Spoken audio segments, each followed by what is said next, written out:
Okay, we are live for this next round of shit showing.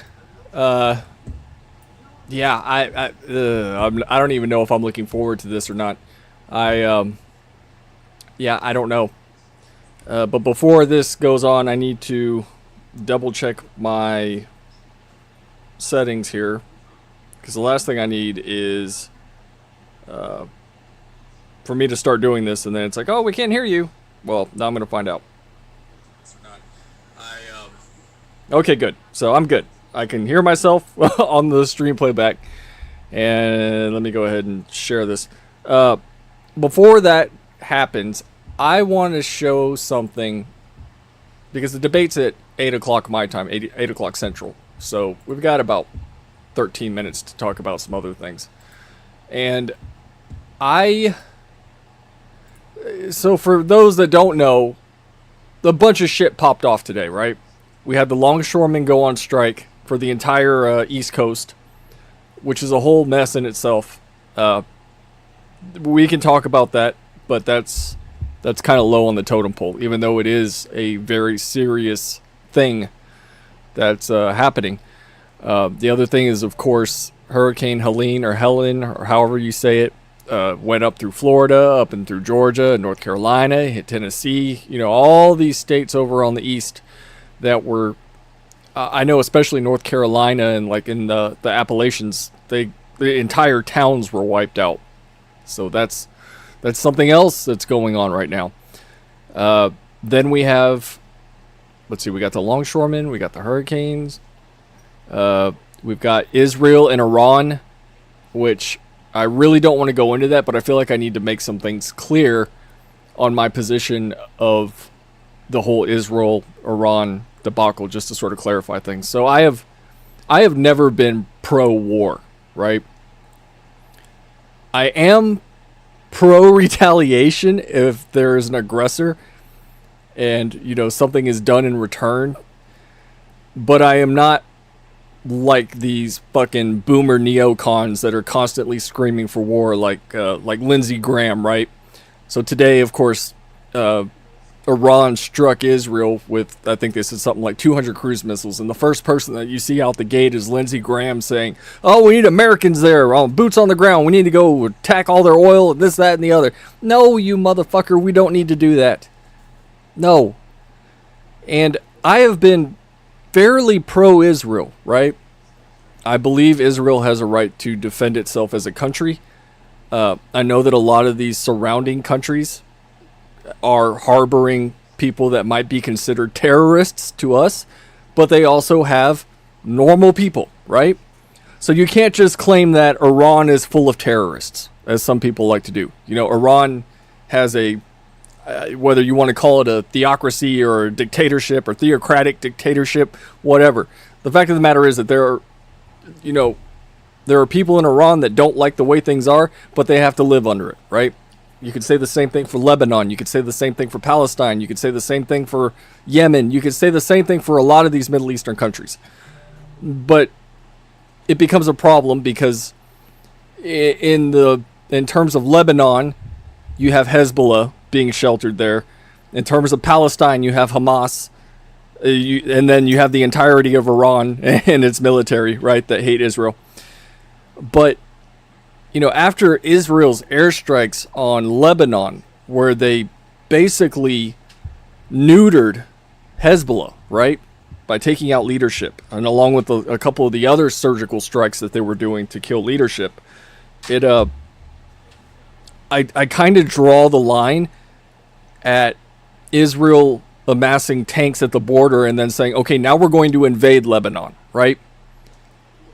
And you have everybody going, oh, well, Iran attacked Israel. They shouldn't have done that. Well, Iran attacked Israel because Israel invaded Lebanon, and Iran supports Hezbollah. Whether they are terrorists or not, you have a entire country that supports Hezbollah. And, it's one of those things where people are saying, well, it's okay that they did that because this.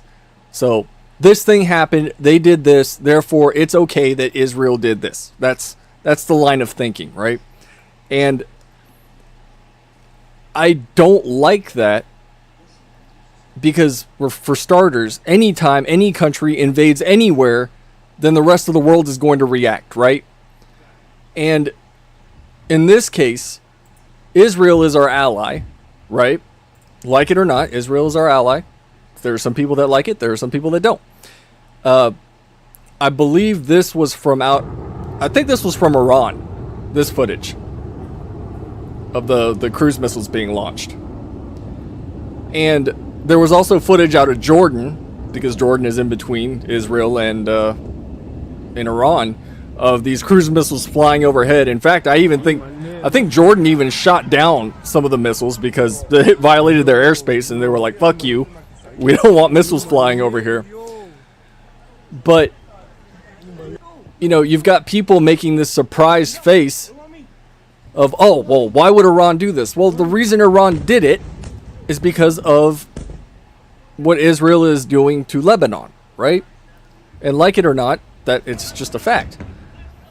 And we can look at this footage here of all these fucking missiles falling in there, which they're saying it didn't really do any damage, that I think there was only one person killed, whatever. The fact of the matter is it was a retaliatory strike on Israel for what's going on with Lebanon and Hezbollah. Now, I think they should have kept doing what they were doing, right?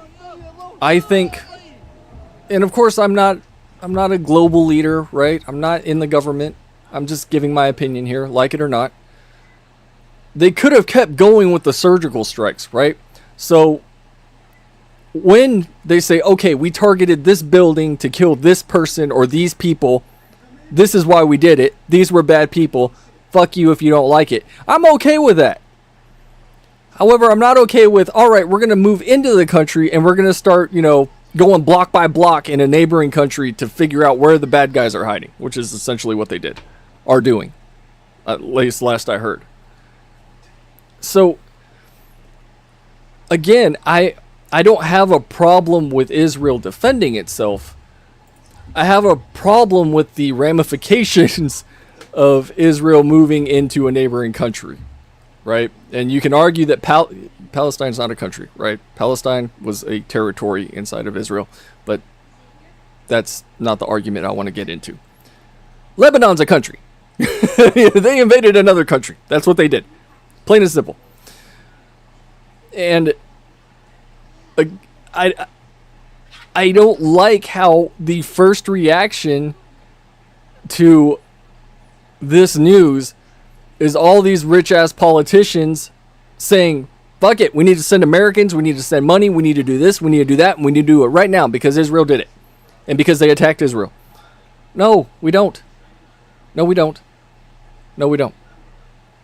These people have been killing each other for hundreds of thousands of years, or however long they've been fighting. They're going to keep doing it whether we get involved or not. They only want mutual destruction. That's how it's always been. That's how it's always going to be. I would like to hope that Trump can maybe broker peace again after he already did it the first time, right? With the Abraham Accords. And I would like to think it could be done again. I'd like to think that something can be done about Ukraine and Russia. But all I've seen from this administration is we don't want that. We don't want peace. And if they are even trying to make negotiations happen, we hear about it for like a half a second and then we don't hear about it again. And, maybe it is at the point where there can't be peace between any of these countries. But that's the outcome that I want, right? And you've even heard some of these pro-Palestine people going, no two-state solution. Well, then what do you want? They just want Israel eradicated and then, the Muslims take over the entire country. Israel wants, the Muslims out of there. They want their country. And exactly, like Runesong just said, they don't give a shit. And I'm talking about the politicians. They don't give a shit what happens to your kids. Right? They don't give a shit if they have to do a draft. Because at the end of the day, these people are at the top and they're making money one way or the other. War is very good for a politician. It's been that way as long as we've had presidents. War is good for politicians. It's bad for us. It's bad for the people. It's bad for the people that, have children that could be drafted or children that are already in the military that, you know, you're terrified if something happens and they've got to get boots on the ground somewhere. If we get to that point where there needs to be boots on the ground somewhere, I want it to be because we're threatened as a country. Us, America, the US of A. And then you can make a case for, all right, we need to get involved and we need to do something. But some other country halfway across the world, look, you want to go fight for Israel? You want to go join the IDF? Be my guest. I'm not going. I don't want my kids to go. You want to go fight for the Ukraine and fight off Russia? Be my guest. Go be a NAFO or NAFO, whatever they call themselves. All you want. We stay out of it. And that's all there is to it. Again, I have always been fairly pro-Israel up until they crossed the border into Lebanon. And then now everybody's acting shocked that Iran is retaliating. And I don't even like Iran. I don't like any of those fucking countries. Hell, I don't even know if I like Israel at this point. I don't care what happens to them. But you will have people all day long, and I can understand it if you're an American Jew or you have family over there, then I get it. But you can go over there and get involved. We don't need to get involved. If that makes me an isolationist or an America first or whatever, then that's what I am. Because right now, we have a fuck ton of problems at home right now that need to be fixed. We have a lot of problems that need to be fixed. And I genuinely don't think that Biden can fix them, and I don't think that Kamala can fix them. Kamala is already in office, and I'm going to keep reminding people of that. She's in office right now as the VP. Just a reminder. And everything is going to shit. So, I think we're coming up on the debate time, so I'm going to unmute and we're going to move over to this. I'm going to step off my soapbox. Let's see here. Did I go to the wrong one? I think I did. Let's see. I don't want to... I'm going to watch Fox. I'm sure they'll be nicer to me if I want to cover this. At least I hope so. Or others allies step and pull their weight. Yeah. Yeah. It's always we have to do it. We have to be the ones to get involved. We have to be the ones to send money. We have to be the ones to send troops. No, we don't. We don't have to do that. We don't have to do it. We got too much shit to deal with as it stands in our own country. We don't need a war. It's going to be a fascinating 90 minutes. Connor Hansen there, live for us in Midtown Manhattan. Connor, thanks so much. Talk soon. No, I think what happened in terms of the attack on Lebanon, I think that was retaliation. That was, okay, as some people put it, we cut the head off the snake, and now we don't want to let the snake die. We want to burn that motherfucker to the ground. That's the way I look at it. In fact, knowing how Netanyahu behaves and how he speaks, I am like 99.9% sure that's the line of thinking there. We hurt you already. Now we're going to hurt you even more because you hurt us. That's a pretty good chance of what happened. Hurricane Helene, President Biden, Vice President Harris, and former President Trump have visited and or will be visiting some of these devastated communities here. In the meantime, though, remember, I just want to this is going to be genuinely interesting to me because I don't think Walz is going to know how to answer some of these questions. It'll be interesting to see if they give him help like they helped Kamala during their debate. But I think Vance doesn't need to be aggressive. I think all he has to do is point at everything that's happening right now and how bad things are, and that's all he has to do. He doesn't even have to say anything. On the debate stage at the conventions, we're 34 days out, and we do want to go now to CBS News. Let's listen. President of the United States, Democratic Governor Tim Walz of Minnesota, and Republican Senator J.D. Vance of Ohio. Now, that's the only hope radicalizing. Yep. Yeah. They hate each other. They have always hated each other. They're always going to fight over that little spot of land that Israel is sitting on. And they're not going to be happy until either one of them are gone. Both sides. We are ready to continue to build the future together. We're going to turn this whole country red with President Donald J. Trump's leadership. You know what's at the end of this little journey? Kamala Harris as the next president of the United States. And I understand why some people genuinely don't give a shit what happens to the Middle East. Because it's always been that way. And some people really just fucking hate Muslims, and some people just really fucking hate Jews. I don't give a shit about either one of them. I don't care what they do on the other side of the world. I don't care what's happening in Africa. I don't care what's happening in Asia. I don't care what's happening in Japan. I care about what's happening here. And I think more and more people are starting to get to that point where we're not the world police. We're not. As much as we like to pretend they are. Oh, here we go.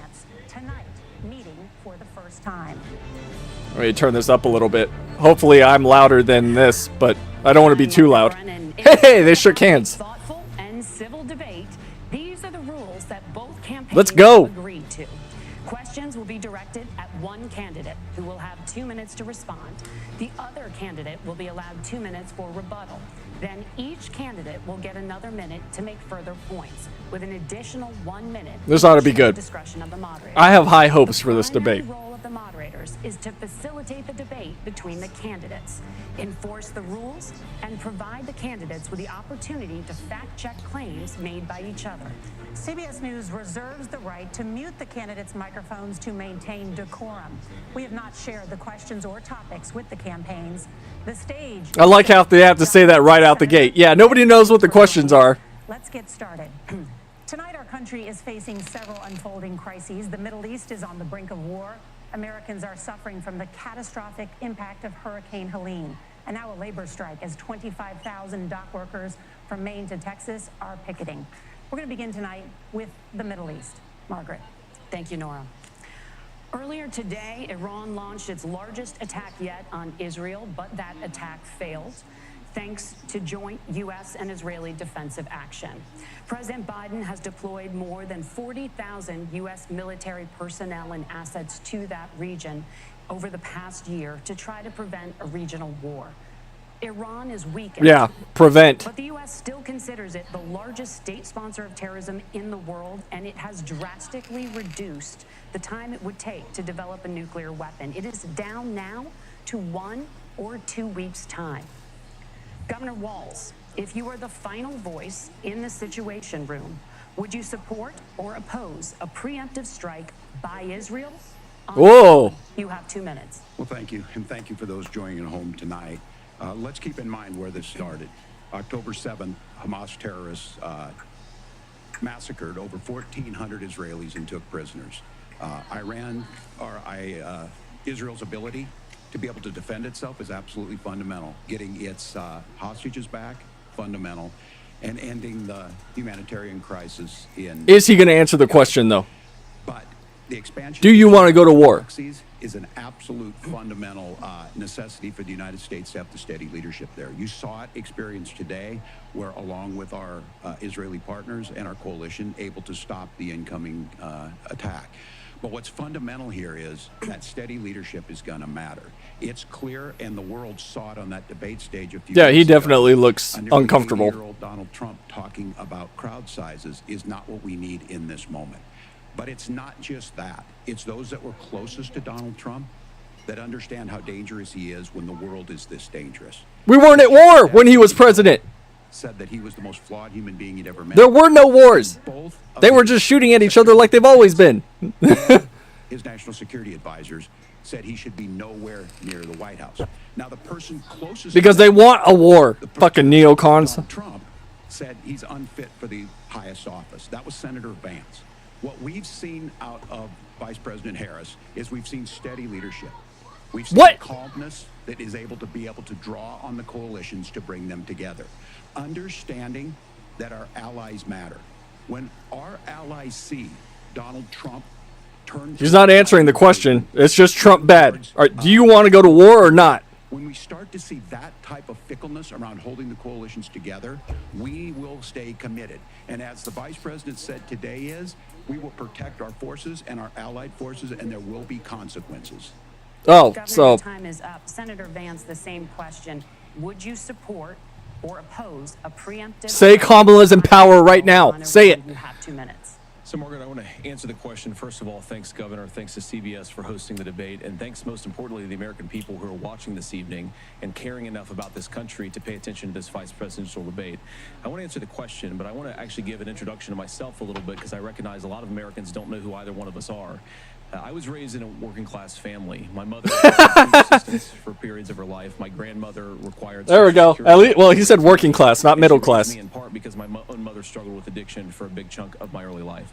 I went to college on the GI Bill after I enlisted in the Marine Corps and served in Iraq. And so I stand here asking to be your vice president with extraordinary gratitude for this country, for the American dream that made it possible for me to live my dreams.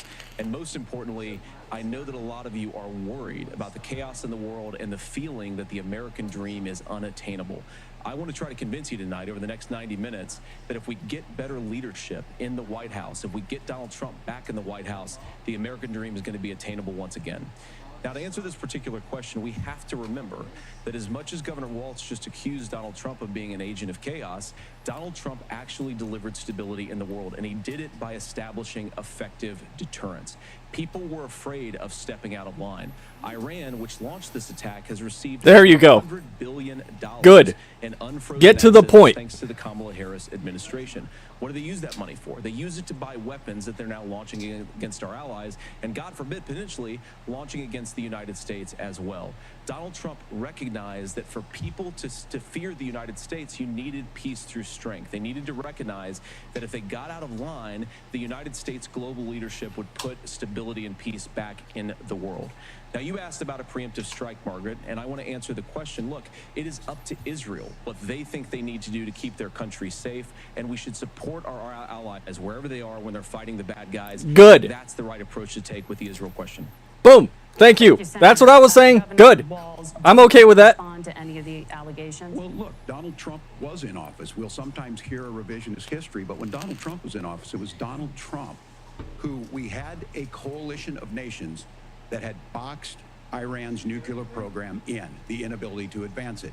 Donald Trump pulled that program and put nothing else in its place. So Iran is closer to a nuclear weapon than they were before because he was sanctioning the shit out of Iran. And when shot down an American aircraft in international airspace, Donald Trump tweeted, because that's the standard diplomacy of Donald Trump. And when Iranian missiles I already know. fall, I already know. All he's going to be doing this entire debate is Trump bad, Trump bad, Trump bad, Trump bad, Trump bad. as headaches. Look, our allies understand that Donald Trump is fickle. He will go to whoever No, they understand that Biden and Harris are weak. That's what they understand. Like you witnessed in April, both Iranian attacks were repelled. Our coalition is strong, and we need the steady leadership that Kamala Harris is providing. Senator Vance, the U.S. did have a diplomatic deal with Iran to temporarily pause parts of its nuclear program, and President Trump did exit that deal. There it is. He recently So why said are they reiterating that? days ago, the US Why are they bringing up now extra needs facts a if they are diplomatic deal with Iran biased? Because the consequences. Oh, we have to add this little bit of If you information. make a mistake, you have 1 minute. Well, first of all, Margaret, diplomacy is not a dirty word. He needs to call them out on that. It's quite extraordinary. You yourself just said Iran is as close to a nuclear weapon today as they have ever been. And Governor Walz, you blamed Donald Trump. Who has been the vice president for the last 3.5 years? And the answer is your running mate, not mine. Yes, there you go. Donald Trump consistently. He needs to hammer that home. Now, we talk about the sequence of events that led us to where we are right now, and you can't ignore October the 7th, which I appreciate Governor Walz bringing up. But when did Iran and Hamas and their proxies attack Israel? It was during the administration of Kamala Harris. So Governor Walz can criticize Donald Trump's tweets, but He has to keep that at the forefront. Strength is how you bring stability back to a very broken world. Donald Trump has already done it once before. Ask yourself at home, when was the last time, I'm 40 years old, when was the last time that an American president didn't have a major conflict break out? The only answer is during the 4 years that Donald Trump was president. There you go. Gentlemen, we have a lot to get to. Nora? Good answer. Thank you. Let's turn now to Hurricane Helene. The storm could become one of the deadliest on record. More than 160 people are dead and hundreds more are missing. Scientists say climate change makes these hurricanes larger, stronger, and more deadly because of the historic rainfall. Senator Vance, according to CBS News polling, I need to turn my fan on. It's hot. And more than 60% of Republicans under the age of 45 favor the U.S. taking steps to try and reduce climate change.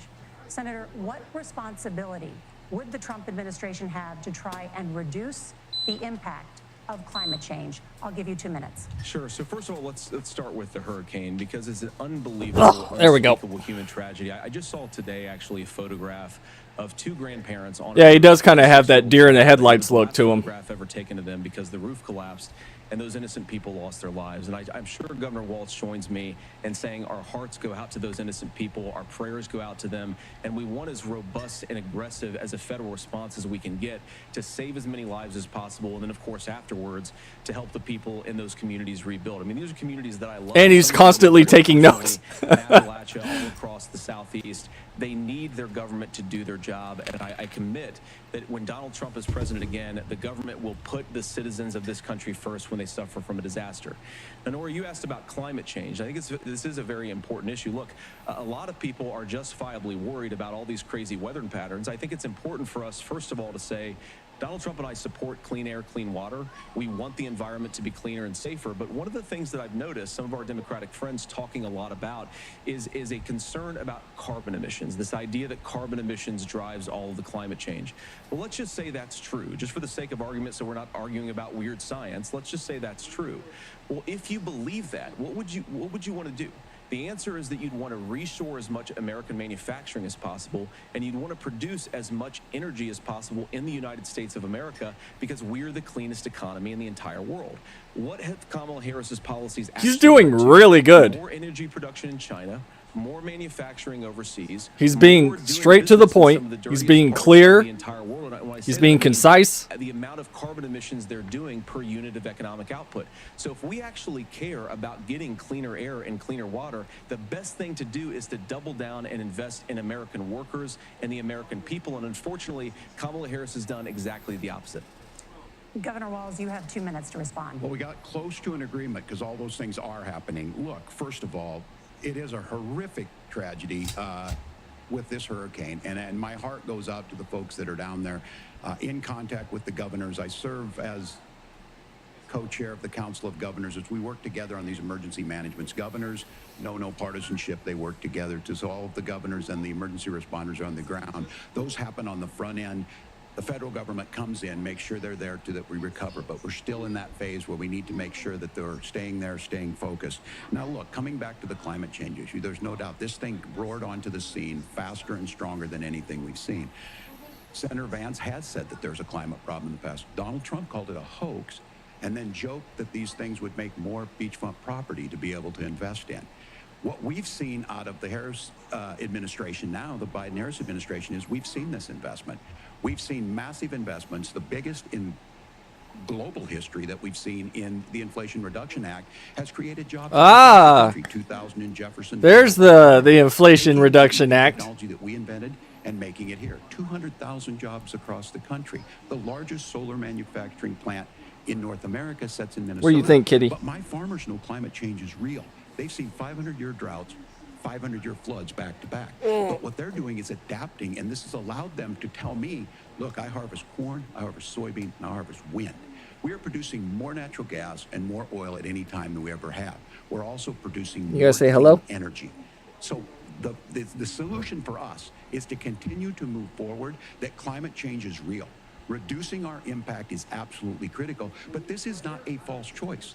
You can do that at the same time you're creating the jobs that we're seeing all across the country. That's exactly what this administration has done. Tell them. We are seeing us becoming an energy superpower for the future, not just the current. And that's what absolutely makes sense. And then we start thinking about how do we mitigate these disasters. Thank you. Senator, I want to give you an opportunity to respond there. The governor mentioned that President Trump has called climate change a hoax. Do you agree? Well, look, what the president has said is that if the Democrats, There you go again. in particular Kamala Harris and her leadership, if they really believe that climate change is serious, what they would be doing. Well, is Trump said this. manufacturing What do you more think? energy production Well, Trump in the did this. United What do you States of think? America, and that's not what they're doing. So clearly, Kamala Harris herself doesn't believe. She's not saying anything about the person that's already in I office. actually agree with Donald Trump's energy policies. Now, something Governor Walz said I think is important to touch upon, because when we talk about clean energy, I think that's a slogan that often the Democrats will use here. And I'm talking, of course, about the Democratic leadership. And the real issue is that if you're spending hundreds of millions or even billions of dollars of American taxpayer money on solar panels that are made in China, number one, you're going to make the economy dirtier. We should be making more of those solar panels here in the United States of America. Some of them are, Tim, but a lot of them are being made overseas in China, especially the components that go into those solar panels. So if you really want to make the environment cleaner, you've got to invest in more energy production. We haven't built a nuclear facility, I think, one in the past 40 years. Natural gas, we got to invest more in it. Kamala Harris has done the opposite. That's raised energy prices. Yeah, don't let them interrupt. You see, she was trying to interject. Would you like to respond?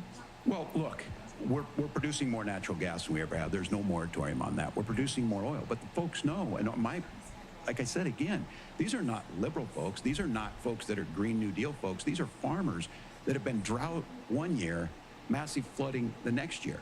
They understand that it makes sense. Look, our number one. That's called the weather. Cannot be The weather. from erosion from these massive storms. We saw it in Minnesota this summer. And I live in Houston. There could be a hurricane, a fucking tornado, a fucking derecho. There could be flooding. There could be drought. We don't fucking know. It just happens. The infrastructure law that was passed allows us to think about mitigation in the future. How do we make sure that we're protecting by burying our power lines? How do we make sure that we're protecting lakefronts and things that we're seeing more and more of? But to call it a hoax and to take the oil company executives to Mar-a-Lago, say, give me money for my campaign, and I'll let you do whatever you want. We can be smarter about that, and an all-above energy policy is exactly what she's doing, creating those jobs right here. Governor, your time is Really? The overwhelming No. consensus among scientists is that the Earth's climate Oh, is big warming. oil might be doing okay. Margaret. Thank you, Nora. We're going to turn now to immigration. The crisis at the U.S.-Mexico border consistently ranks as one of the Oh, let's top see how they issues try and bail her out of this American one. Voters. Senator Vance, your campaign is pledging to carry out the largest mass deportation plan in American history. Good. And to use the U.S. military to do so. Good. Could you be more specific? That's about called taking care of exactly shit at how this home. would work? Good. For example, would you deport parents who have entered the U.S. illegally and separate them from any of their children who were born on U.S. soil? You have 2 minutes. So first, Anchor babies. before we talk Call them about exactly what they are. We have to stop the bleeding. We have a historic immigration crisis because Kamala Harris started and said that she wanted to undo all of Donald Trump's border policies. 94 executive orders suspending deportations, decriminalizing illegal aliens, massively increasing the asylum fraud that exists in our system. That has opened the floodgates. And what it's meant is that a lot of fentanyl is coming into our country. I had a mother who struggled with opioid addiction and has gotten clean. I don't want people who are struggling with addiction to be deprived of their second chance because Kamala Harris let in fentanyl into our communities at record levels. So you've got to stop the bleeding. You've got to re-implement Donald Trump's border policies, build the wall, re-implement deportations. And that gets me to your point, Margaret, about what do we actually do? So we've got 25 million illegal aliens who are here in the country. What do we do with them? I think the first Send them to thing we do Poland. is What do you think start Poland does with with people that try to cross their border illegally? Those people have committed Bang. some form of crime in addition to crossing the border. We're not doing that. I think We you just want to start send them with back. deportations on those folks. And then I think you make it harder for illegal aliens to undercut the wages of American workers. A lot of people will go home if they can't work for less than minimum wage in our own country. And by the way, that'll be really good for our workers who just want to earn a fair wage for doing a good day's work. And the final point, Margaret, is you ask about family separation. Right now in this country, Margaret, we have 320,000 children that the Department of Homeland Security has effectively lost. Some of them have been sex trafficked. Some of them hopefully Speaking are of, homes with their families. One of y'all, if you're still here at the end of this, remind me to show you something about Poland when this is over. Policy in this country is unfortunately Kamala Harris's wide open southern border. And I'd ask my fellow Americans to remember when she came into office, she said she was going to do this. Real leadership would be saying, you know what, I screwed up. We're going to go back to Donald Trump's border policies. I wish that she would do that. It would be good for all of us. Governor Biden himself said, go ahead and surge the border. He said it. Including that the vice president is, quote, letting. Sorry, libs. Those were his words out of his mouth. Drug mules, among other things, regarding children. The drug mule is not true, but I will say about this. It's absolutely true. They've always done that. They've always used women and children to bring drugs in. What the fuck? In our nation's history. 30% Watch fucking Blow. Watch Narcos. Watch something, bro. That's not new. That's not a lie either. She's the only person in this race who prosecuted transnational gangs for human trafficking and drug interventions. But look, we all want to solve this. Most of us want to solve this. And that is the United States Congress. That's the Border Patrol agents. That's the Chamber of Commerce. That's most Americans. Yeah, the Border Patrol that does not fucking endorse Biden or Kamala. Yeah, that Border Patrol. Immigration that this nation's seen. It was crafted by conservative senator from Oklahoma, James Lankford. I know him. He's super conservative, but he's a man of principle, wants to get it done. Democrats and Republicans worked on this piece of legislation. The Border Patrol said, this is what we need in here. These are the experts. And the Chamber of Commerce and the Wall Street Journal said, pass this. Help get there. 1,500. I said he looks like he's a deer in the headlights. Drugs. DOJ money to speed up these the adjudications on this. Just what America wants. But as soon as I was getting ready to pass and actually tackle this, Donald Trump said no. Told them to vote against. Because that bill was garbage. A campaign issue. The bill was garbage. What would Donald Trump talk about if we? They're like, oh well, it would have done something. It doesn't change the fact that the bill was garbage. You can't just do this through the executive branch. So look, we have the options to do this. Donald Trump had 4 years. He had 4 years to do this, and he promised you, America, how easy it would be. I'll build you a big, beautiful wall, and Mexico will pay for it. Less than 2% of that wall got built, and Mexico didn't pay a dime. But here we are again, 9 years after he came down that escalator. Oh, but Kamala wants to build the wall now. People. Funny how that works, right? As far as the deportation plan, at one point, Senator Vance said it was so unworkable to be laughable. So that's where we're at. Pass the bill, she'll sign it. Governor, your time is up. Senator, the question was, will you separate parents from their children, even if their kids are U.S. citizens? You have 1 minute. Margaret, my point is that we already have massive child separations thanks to Kamala Harris's open border. And I didn't accuse Kamala Harris of inviting drug mules. I said that she enabled the Mexican drug cartels to operate freely in this country. And we know that they use children as drug mules, and it is a disgrace, and it has to stop. Look, I think what Tim said just doesn't pass the smell test. For 3 years, Kamala Harris went out bragging that she was going to undo Donald Trump's border policy. She did exactly that. We had a record number of illegal crossings. We had a record number of fentanyl coming into our country. And now that she's running for president, or a few months before, she says that somehow she got religion and cared a lot about a piece of legislation. The only thing that she did when she became the vice president, when she became the appointed border czar, was to undo 94 Donald Trump executive actions that opened the border. This problem is leading to massive problems in the United States of America. Parents who can't afford health care, schools that are overwhelmed. It's got to stop, and it will when Donald Trump is president again. Senator, your time is up. Governor, what about our CBS News polling, which does show that a majority of Americans, more than 50%, support mass deportations? Because it's our country. Issue. We have a bill that is necessary, but the issue on this is what happens when you don't want to solve it. You demonize it. Oh my fucking God. Get the fuck out of here. On this, talking about and saying I will create stories to bring attention to this. That vilified a large number of people who were here legally in the community of Springfield. The Republican governor said, it's not true. Don't do it. There's consequences for this. There's consequences. We could come together. Senator Lankford did it. We could come together. Why are they here? This if we didn't let Donald Trump continue. Why are they here? To make it an issue. And the consequences in Springfield were the governor had to send state law enforcement to escort kindergartners to school. I believe Senator Vance wants to solve this, but by standing with Donald Trump, they shouldn't be here to begin with. They shouldn't be in Chicago. They shouldn't be in New York.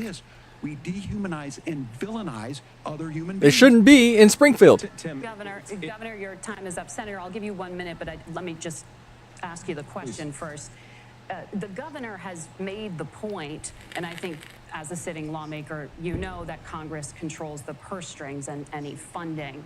So you have said repeatedly that Donald Trump would through executive action, solve this? Do you disagree that Congress controls the purse strings and would need to support many of the changes that you would actually want to implement? You have 1 minute. Look, Margaret, first of all, the gross majority of what we need to do at the southern border is just empowering law enforcement to do their job. I've been to the southern border more than our borders are. Kamala Harris has been, and it's actually heartbreaking because the Border Patrol agents, they just want to be empowered to do their job. Of course, additional resources would help, but most of this is about the president. It's true. They hate them. Empowering our law They hate Biden. They hate Harris.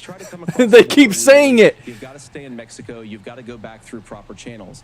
They do not like them. Brought up the community of Springfield, and he's very worried about the things that I've said in Springfield. Look, in Springfield, Ohio, and in communities all across this country, you've got schools that are overwhelmed. You've got hospitals that are overwhelmed. You've got housing that is totally unaffordable because we brought in millions of illegal immigrants to compete with Americans for scarce homes. The people that I'm most worried about in Springfield, Ohio, are the Americans. Look at California libs. They wanted to give illegals 125 grand to buy a house. They disgraced him, and I actually They're not doing that for people that already live here, are they? this problem, but I don't think that Kamala Harris does. Senator, your time is up. Governor, you have 1 minute to respond. Yeah, well, it is law enforcement that asked for the bill. They helped craft it. They're the ones that supported it. That's because they know. Look, this issue of continuing to bring this up, of not dealing with it, of blaming migrants for everything. On housing, we could talk a little bit about Wall Street speculators buying up housing and making them less affordable, but it becomes a blame. Look, this bill also gives the money necessary to adjudicate. I agree. It should not take 7 years for an asylum claim to be done. This bill gets it done in 90 days. Then you start to make a difference in this, and you start. That bill does not do that. That bill says we're going to let X amount in every single day until we hit a certain point. Talks about. That's what the bill said. As you do unto me. I think that's true of most Americans. They simply want order to it. This bill does it. It's funded. It's supported by the people who do it, and it lets us keep our dignity about how we treat other people. Thank you, Governor. And just to clarify for our viewers, Springfield, Ohio does have a large number of Haitian migrants who have legal status, temporary protected status. Nora? Thank you, Senator. We have so much. No, that's bullshit. They get to say whatever the fuck they want. The rules were that you guys weren't going to fact. There we go. There we go. Yes. I think it's important Fucking to say get what's 'em. actually going on. Quit letting them do that The shit. CBP One app, where you can go on He needs to as a speak legal up. They're sitting there fucking, asylum or apply you know, for parole softballing and be granted Walz, and they're just, you know, playing hardball with Vance. Kamala Harris. No, don't sit there and fucking That is play not one a person side. coming in, applying for a green card and waiting for 10 years. That Thank is you, the Senator. facilitation of illegal immigration. Good. Margaret, Fuck by them. Thank you, our own Senator, for leadership. describing the legal And process. Kamala- We and have Kamala so much Harris to get opened up to, that Senator. pathway. Those We have laws so have been much. on the books since 1990. Thank you, gentlemen. The We CBP want to One have. app is not- Here's what the Border Patrol Union said. Not less than a week ago. Gentlemen, you're- Vice President Harris has ignored the border.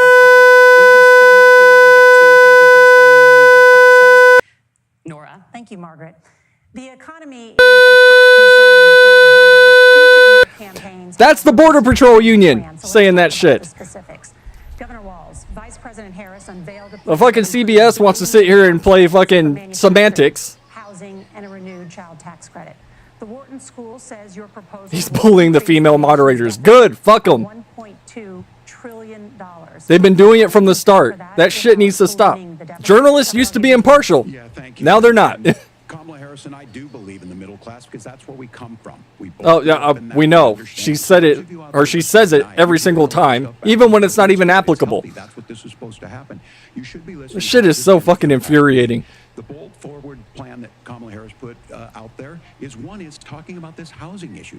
The one thing is there's 3 million new houses proposed under this plan with down payment assistance on the front end to get you in a house. A house is more 25 grand. than just an asset to be. Guess traded what? somewhere. They're gonna raise the It's price by foundational 25 to grand. that. And then making sure that the things you buy every day, whether they be prescription drugs or other things, that there's fairness in that. Look, the $35 insulin is a good thing, but it costs $5 to make insulin. They were charging $800 before this law went into effect. As far as the housing goes, I've seen it in Minnesota. 12% more houses in Minneapolis. Prices went down on rent 4%. Nobody can afford the houses that are being built. $1,000 child tax credit. We have one in No money. Childhood poverty by Do not have. money in the long run, and we do the right thing for families. And then getting businesses off the ground. The law as it stands right now is $5,000 tax credit for small business, increasing that to $50,000. Now, this is a philosophical difference between us. Donald Trump made a promise, and I'll give you this. He kept it. He took folks to Mar-a-Lago, said, you're rich as hell, I'm going to give you a tax cut. He gave the tax cuts that predominantly went to the top class. What happened there was an $8 trillion increase in the national debt, the largest ever.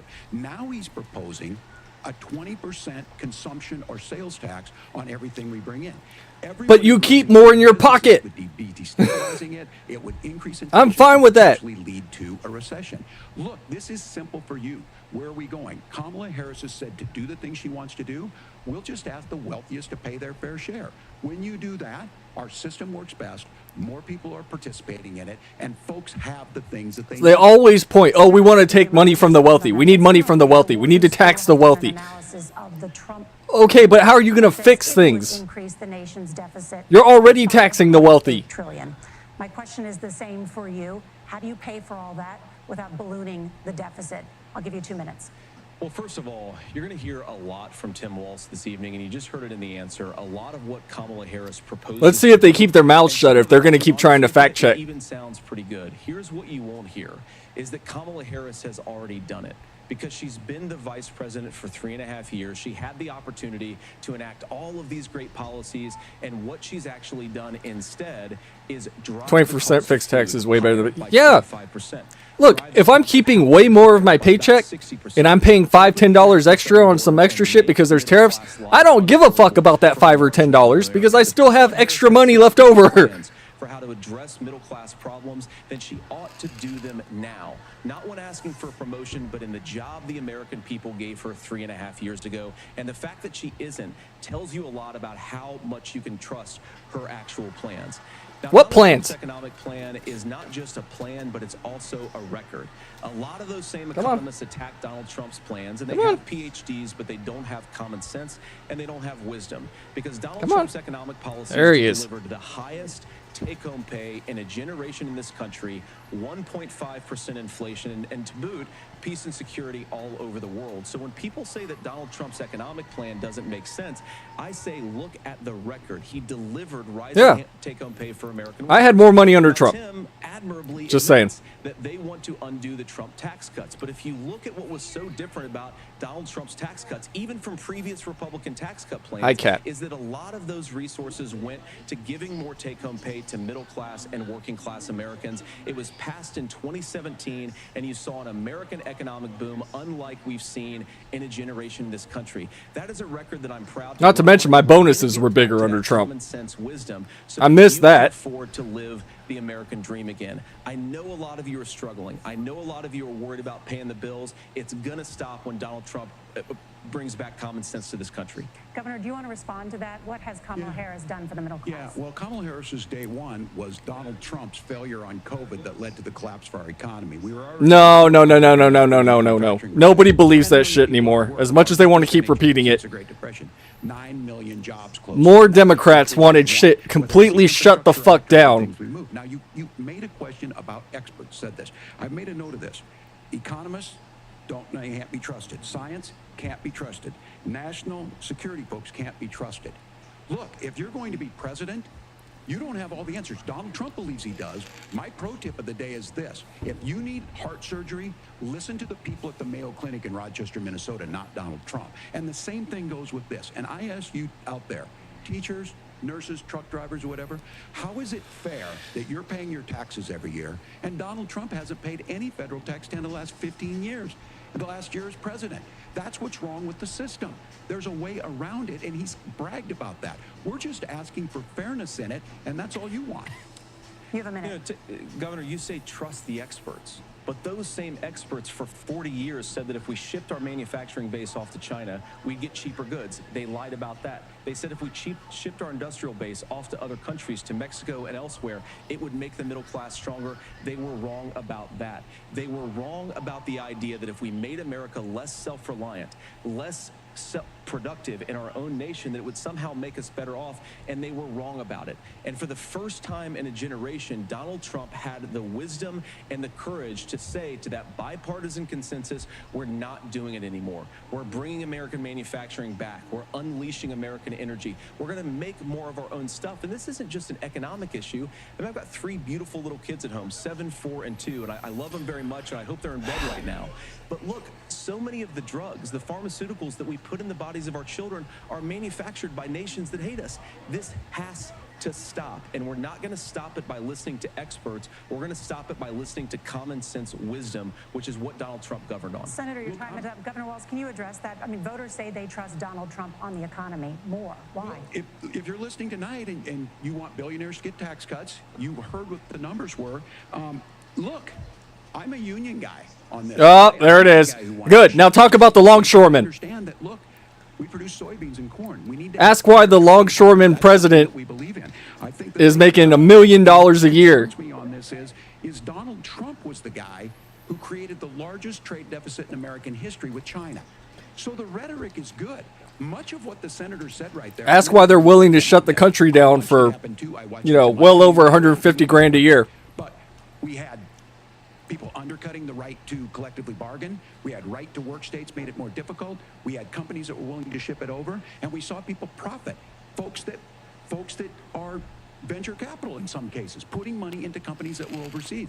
We're in agreement that we bring those. Look, I'll take the businessman over the Warhawks, especially after the shit I saw fucking Lindsey Graham put out there today. Fuck that guy. May I respond to that? Yes. So appreciate that. So if you notice, what Governor Walz just did is he said, first of all, Donald Trump has to listen to the experts. And then when he acknowledged... And Graham's a Republican, so people can't say I don't rag on Republicans, because fuck them too. No, that's a gross generalization.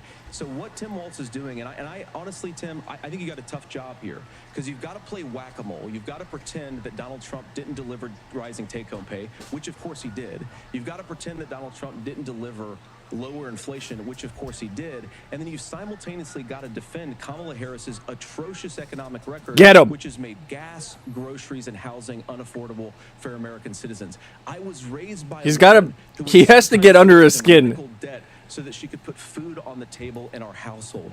I know what it's like. Walz has a temper. He needs to try and draw that temper out. So much better. To all of you watching, we can get back to an America that's affordable again. We just got to get back to common sense economic principles. I hope we have a conversation on health care then. Senator, Governor. Please. Thank you. Margaret? We have a lot to get to ahead, gentlemen, on many topics. But right now, I want to talk about personal qualifications. The vice president. My cat keeps throwing the drink on the ground. Now he's looking for more stuff to throw on the ground. See, he's mad too. I don't blame him. He's like, Dad has to buy cat food all the time. He can't afford the cat food. I need more cat food. Please think of the cats. Of 1989. But Minnesota Public Radio and other media outlets are reporting that you actually didn't travel to Asia until August of that year.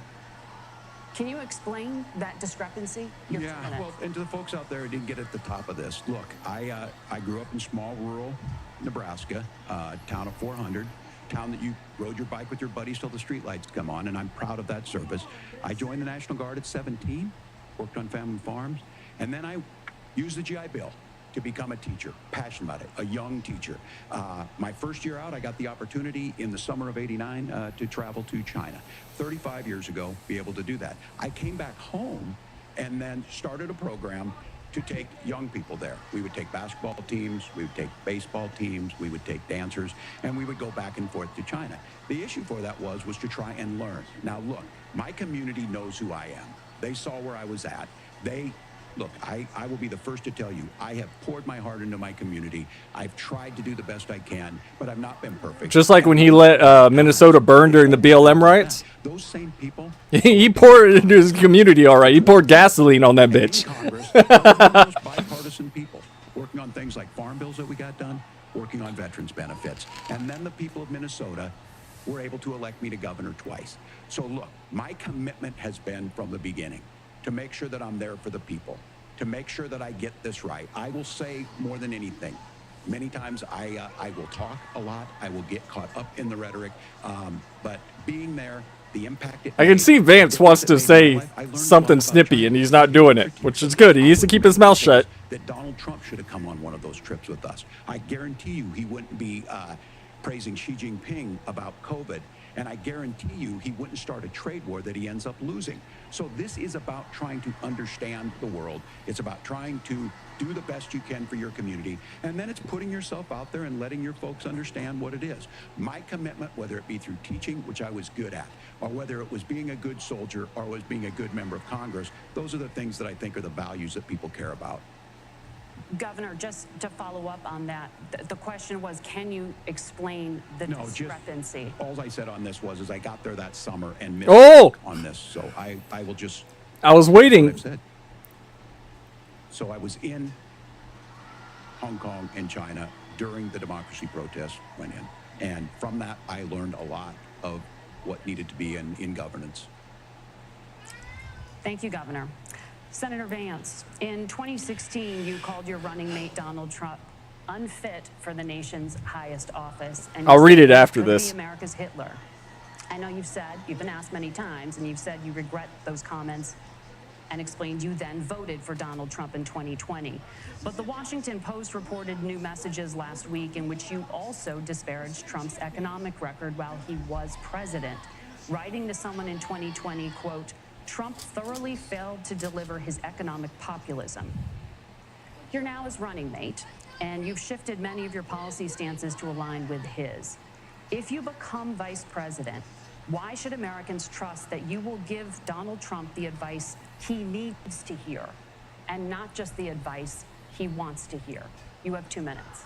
Well, first of all, Margaret, because I've always been open. And sometimes, of course, I've disagreed with the president, but I've also been extremely open about the fact that I was wrong about Donald Trump. I was wrong, first of all, because I believed some of the media stories that turned out to be dishonest fabrications of his record.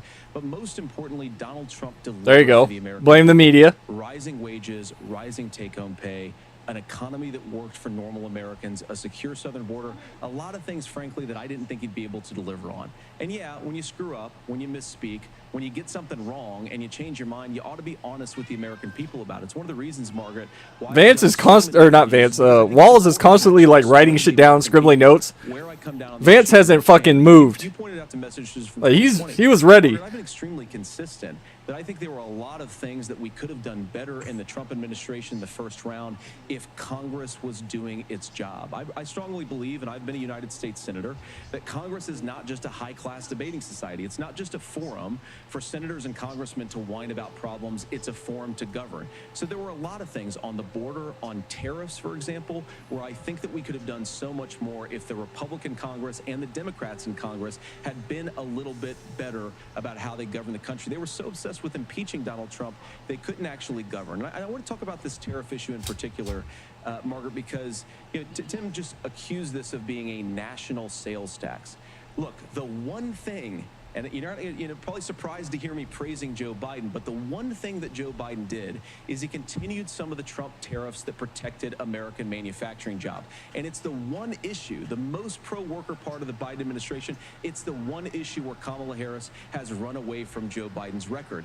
Think about this. If you're trying to employ slave laborers in China at $3 a day, you're going to do that and undercut the wages of American workers unless our country stands up for itself and says, you're not accessing our markets unless you're paying middle-class Americans a fair wage.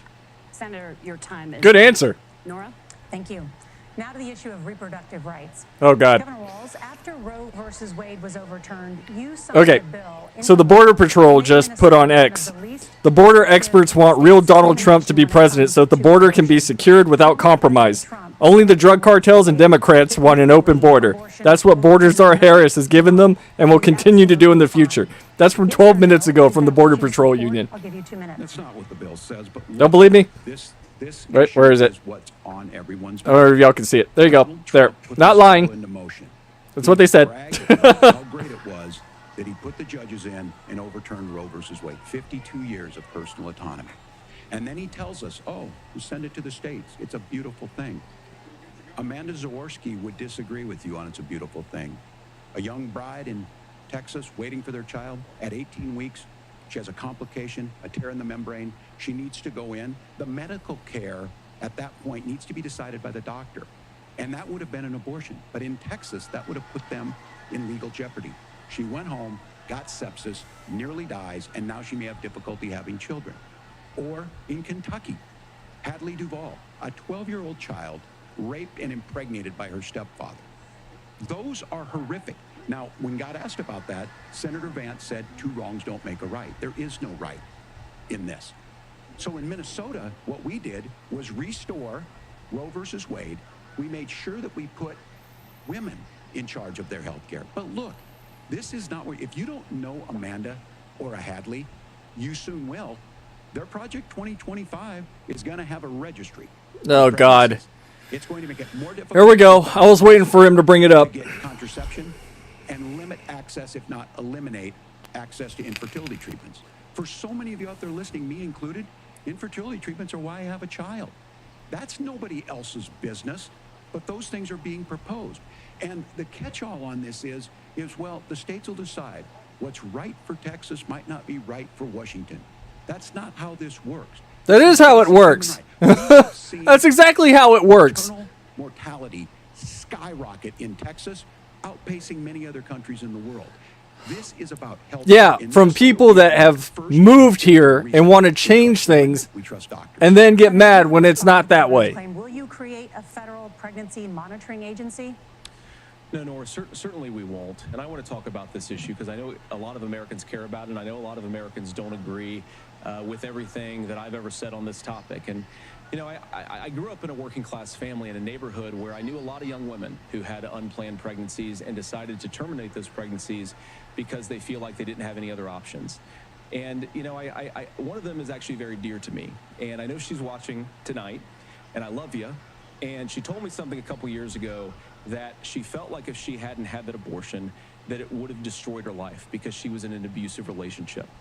And I think that what I take from that as a Republican who proudly wants to protect innocent life in this country, who proudly wants to protect the vulnerable, is that my party, we've got to do so much better of a job at earning the American people's trust back on this issue where they frankly just don't trust us. And I think that's one of the things that Donald Trump and I are endeavoring Good to answer. do. I want us as a Republican Party to be pro-family in the fullest sense of the word. I want us to support fertility treatments. I want us to make it easier for moms to afford to have babies. I want it to make it easier for young families to afford a home so they can afford a place to raise that family. And I think there's so much that we can do on the public policy front just to give women more options. Now, of course, Donald Trump has been very clear that on the abortion policy specifically, that we have a big country. And it's Good. diverse. He has to hammer home that they're not anti-abortion. They're anti-certain conditions of abortion. As messy as democracy sometimes is to let voters make these decisions, let the individual states make their abortion policy, and I think that's what makes the most sense in a very big, a very diverse, and let's be honest, sometimes a very, very messy and divided country. Governor, would you like to respond and also answer the question about restrictions? Yeah, well, the question got asked, and Donald Trump made the accusation that wasn't true about Minnesota. Well, let me tell you about this idea that there's diverse states. There's a young woman named Amber Thurman. She happened to be in Georgia, a restrictive state. Because of that, she had to travel a long distance to North Carolina to try and get her care. Amber Thurman died in that journey back and forth. The fact of the matter is, how can we as a nation say that your life and your rights, as basic as the right to control your own body, is determined on geography? There's a very real chance had Amber Thurman lived in Minnesota, she would be alive today. That's why the restoration of Roe versus Wade. When you listen to Vice President Harris talk about this subject and you hear me talk about it, you hear us talking exactly the same. Donald Trump is trying to figure out how to get the political right of this. I agree with a lot of what Senator Vance said about what's happening. His running mate, though, does not, and that's the problem. Governor, your time is up. Senator, let me ask you about that. He mentioned, it was, I think, referring to a national ban. In the past, you have supported a federal ban on abortion after 15 weeks. In fact, you said if someone can't support legislation like that, quote, you are making the United States the most barbaric pro-abortion regime anywhere in the entire world. My question is, why have you changed your position? Well, Nora, first of all, I never supported a national ban. I did when I was running for Senate in 2022 talk about setting some minimum national standard. For example, we have a partial birth abortion ban in place in this country at the federal level. I don't think anybody's trying to get rid of that, or at least I hope not, though I know that Democrats have taken a very radical pro-abortion stance. But Nora, one of the things that changed is in the state of Ohio, we had a referendum in 2023, and the people of Ohio voted overwhelmingly, by the way, against my position. And I think that what I learned from that, Nora, is that we've got to do a better job at winning back people's trust. So many young women would love to have families. So many young women also see an unplanned pregnancy as something that's going to destroy their livelihood, destroy their education, destroy their relationships. And we have got to earn people's trust back. And that's why Donald Trump and I are committed to pursuing pro-family policies, making childcare more accessible, making fertility treatments more accessible, because we've got to do a better job at that. And that's what real leadership is. Governor, your response. I'm going to respond on the pro-abortion piece of that. No, we're not. We're pro-women. We're pro-freedom to make your own choice. We know He's got to appeal to the women voters. Of course, the women voters are already going to vote for Kamala. Most of them. A good chunk of them. Sorry. Not all women. Feeling like they may be Hashtag not all women. For providing that care. And as far as making sure that we're educating our children and giving them options, Minnesota's a state with one of the lowest teen pregnancy rates. We understand that too. We know that the options need to be available, and we make that true. We also make it, we're a top 3 state for the best place to raise children. But these two things to try and say that we're pro-children, but we don't like this, or you guys are pro-abortion, that's not the case at all.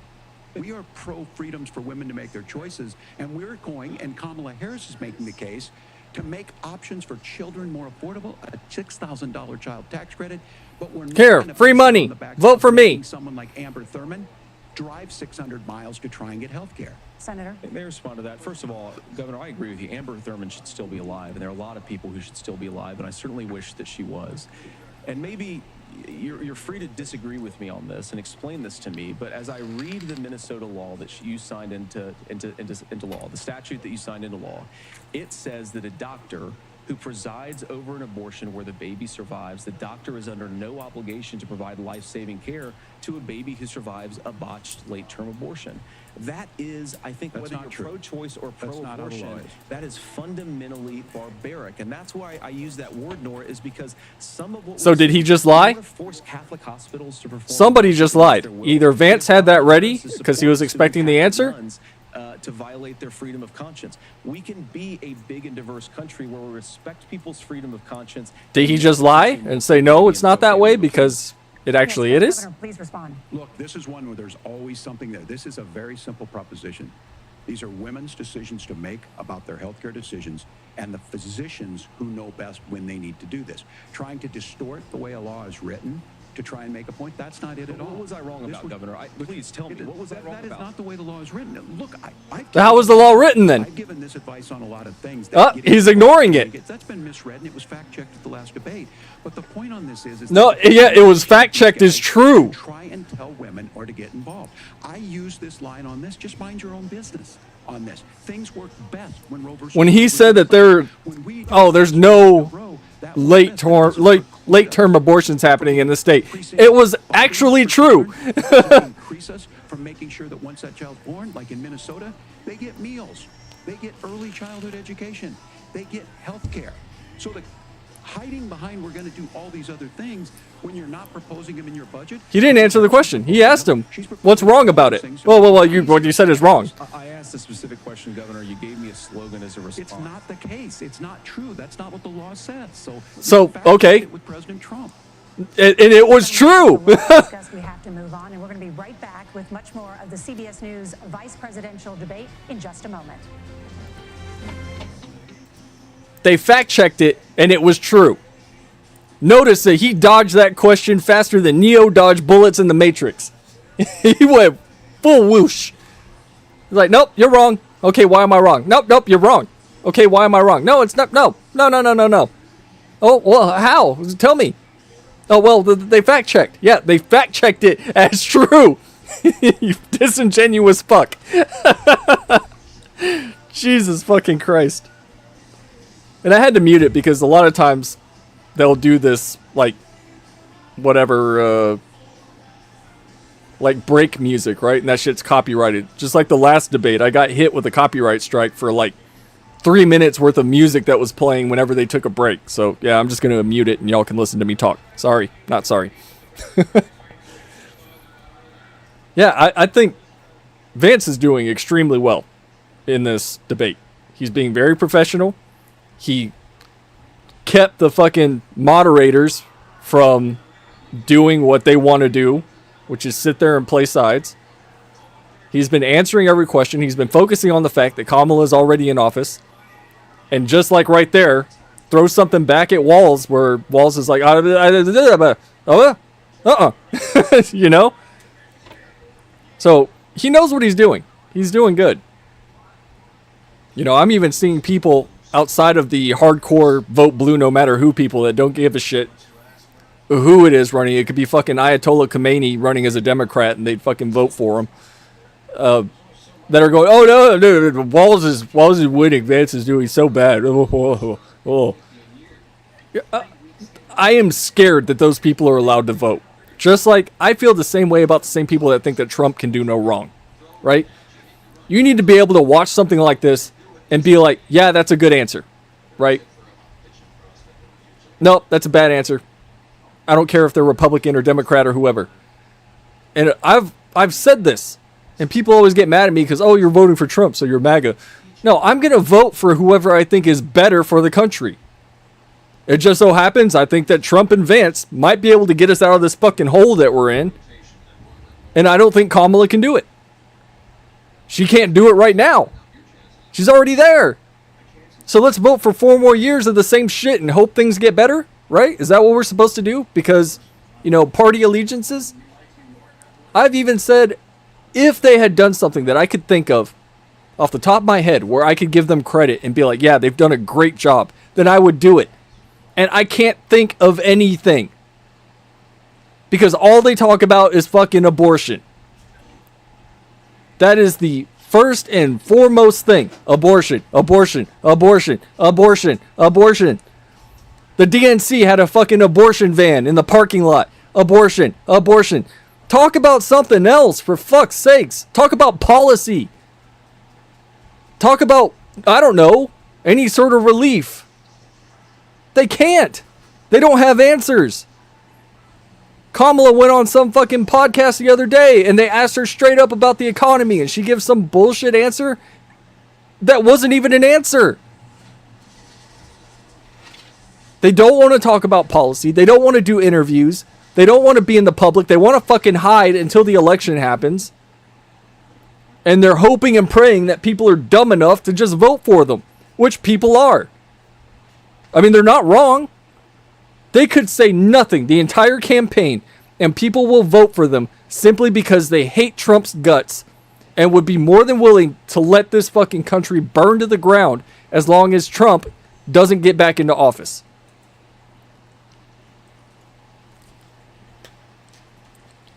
And it's sad. It's sad that politics has become such a team sport that people are willing to let shit go to shit just because they want to toe the party line. Welcome back to the CBS News Vice Presidential Debate. We want to turn now to America's gun violence epidemic. The leading cause of death for children and teens in America is by firearms. Senator Vance, you oppose most gun legislation that Democrats claim would curb gun violence. You oppose red flag gun laws and legislation to ban certain semi-automatic rifles, including AR-15. Somebody needs to fact check them on the number of child deaths being by guns. In fact, I'll do it right now. Were convicted of involuntary manslaughter and sentenced to 10 years in prison. Do you think holding parents responsible could curb mass shootings? I'll give you 2 minutes. Yeah, well, Nora, on that particular case, I don't know the full details, but I certainly trust local law enforcement and local authorities to make those decisions. I think in some cases the answer is going to be yes, and in some cases the answer is going to be no, and the details really matter here. Leading causes of death: cancer, that's going to be different than if a suicide, over a gun, knowing that they're unintentional injuries. So this fucking rhetoric of, oh, the guns are killing all the kids is bullshit. And like a lot of parents, we send those are the 3 top things killing children in the U.S. Joy and such pride terrified at their little faces on the first day of school. And we know, unfortunately, that a lot of kids are going to experience this terrible epidemic of gun violence. And of course, our hearts go out to the families that are affected by this terrible stuff. And we do have to do better. And I think that Governor Walz and I actually probably agree. Cancer is number one. I literally just looked it up. Just how do we actually do it? Now here's even the fucking moderators are lying about this epidemic of violence. The gross majority, close to 90%, and some of the statistics I've seen, of the gun violence in this country is committed with illegally obtained firearms. And while we're on that topic, we know that thanks to Kamala Harris's open border, we've seen a massive influx in the number of illegal guns run by the Mexican drug cartels. So that number, the amount of illegal guns in our country is higher today than it was 3.5 years ago. But what do we do about the schools? What do we do to protect our kids? And I think the answer is, and I say this not loving the answer, because I don't want my kids to go to school in a school that feels unsafe or where there are visible signs of security. But I unfortunately think that we have to increase security in our schools. We have to make the doors lock better. We have to make the doors stronger. Oh, I'm sure they do consider that as violence. We've got to increase school resource officers, because the idea that we can magically wave a wand and take guns out of the hands of bad guys, it just doesn't fit with recent experience. So we've got to make our schools safer, and I think we've got to have some common sense bipartisan solutions for how to do that. Governor, you have 2 minutes. Well, I think all the parents watching tonight, Kamala said she's a gun owner and would happily shoot anybody that broke into her home. And her words, not mine. Center playing volleyball. Those things don't leave you. As a member of Congress, I sat in my office surrounded by dozens of the Sandy Hook parents, and they were looking at my 7-year-old picture. The on parents their 7-year-old of children murdered by illegal immigrants are voting for Trump. That is a fact. President is. We understand that the Second Amendment is there, but our first responsibility is to our kids to figure this out. In Minnesota, we've enacted. And the Democrats would rather blame everything but the cause. Background checks. And we can start to get data. But here's the problem. If we really want to solve mental health issues, criminals, research to be even done on gun violence. And this idea that we should just live with it, and I here's what I do think, that this is a good start to the conversation. I 100% believe that Senator Vance hates it when these kids, it's abhorrent and it breaks your heart. I agree with that. But that's not far enough when we know there are things that... No, we got to take your guns. In Finland, and seen some Finnish schools. They don't have this happen, even though they have a high gun ownership rate in the country. There are reasonable things that we can do to make a difference. It's not infringing on your Second Amendment. And the idea to have some of... Kamala wants to do gun buybacks, and, you know, she said she'd be fine with going into your home and taking them. Again, she said it, not me. No one's trying to scaremonger and say we're taking your guns. But she did. All of you out there. She did say that. You want your schools hardened to look like a fort? Vance needs to reiterate that. She said that. There's countries around the world that their children aren't practicing these types of drills. They're being kids. We owe it to them to get a fix. These are things that shouldn't be that difficult. You can still keep your firearms, and we can make a difference. We have to. If you're listening tonight, this breaks your heart. Senator. Tim, first of all, I didn't know that your 17-year-old witnessed a shooting. I'm sorry about that, and I hope that he's doing okay. Christ have mercy. It is awful. And I appreciate what Tim said, actually, about Finland, because I do think it illustrates some of the frankly, weird differences between our own country's gun violence problem and Finland. Is, okay, first of all, we have way higher rates of mental health abuse, or mental health substance abuse. We have way higher rates of depression, way higher rates of anxiety. We have a mental health crisis in this country that I really do think that we need to get to the root causes of, because I don't think there's no reason why we have such a bad... I should be a fucking politician, although I swear way too much, so I don't think I'd last in office. Especially that affecting our kids, it doesn't earn as many headlines, but is the terrible gun violence problem in a lot of our big cities. I already said it. If the Republicans want to hire me to be a voice, hey, pay me money. I'll say correct things. All I gotta do is say the facts. I think there's a whole host of things that we can do here, but I do think at our schools we've got to talk about more security. Senator, thank you. Governor, you previously opposed an assault weapons ban, but only later in your political career did you change your position. Why? Yeah, I sat in that office with those Sandy Hook parents. I've become friends with school shooters. I've seen it. Look, the NRA, I was... Oh, he's friends with school shooters. To teach gun safety. I'm of an age where... I didn't know Walz was friends with school shooters. Football practice. That's not where we live today.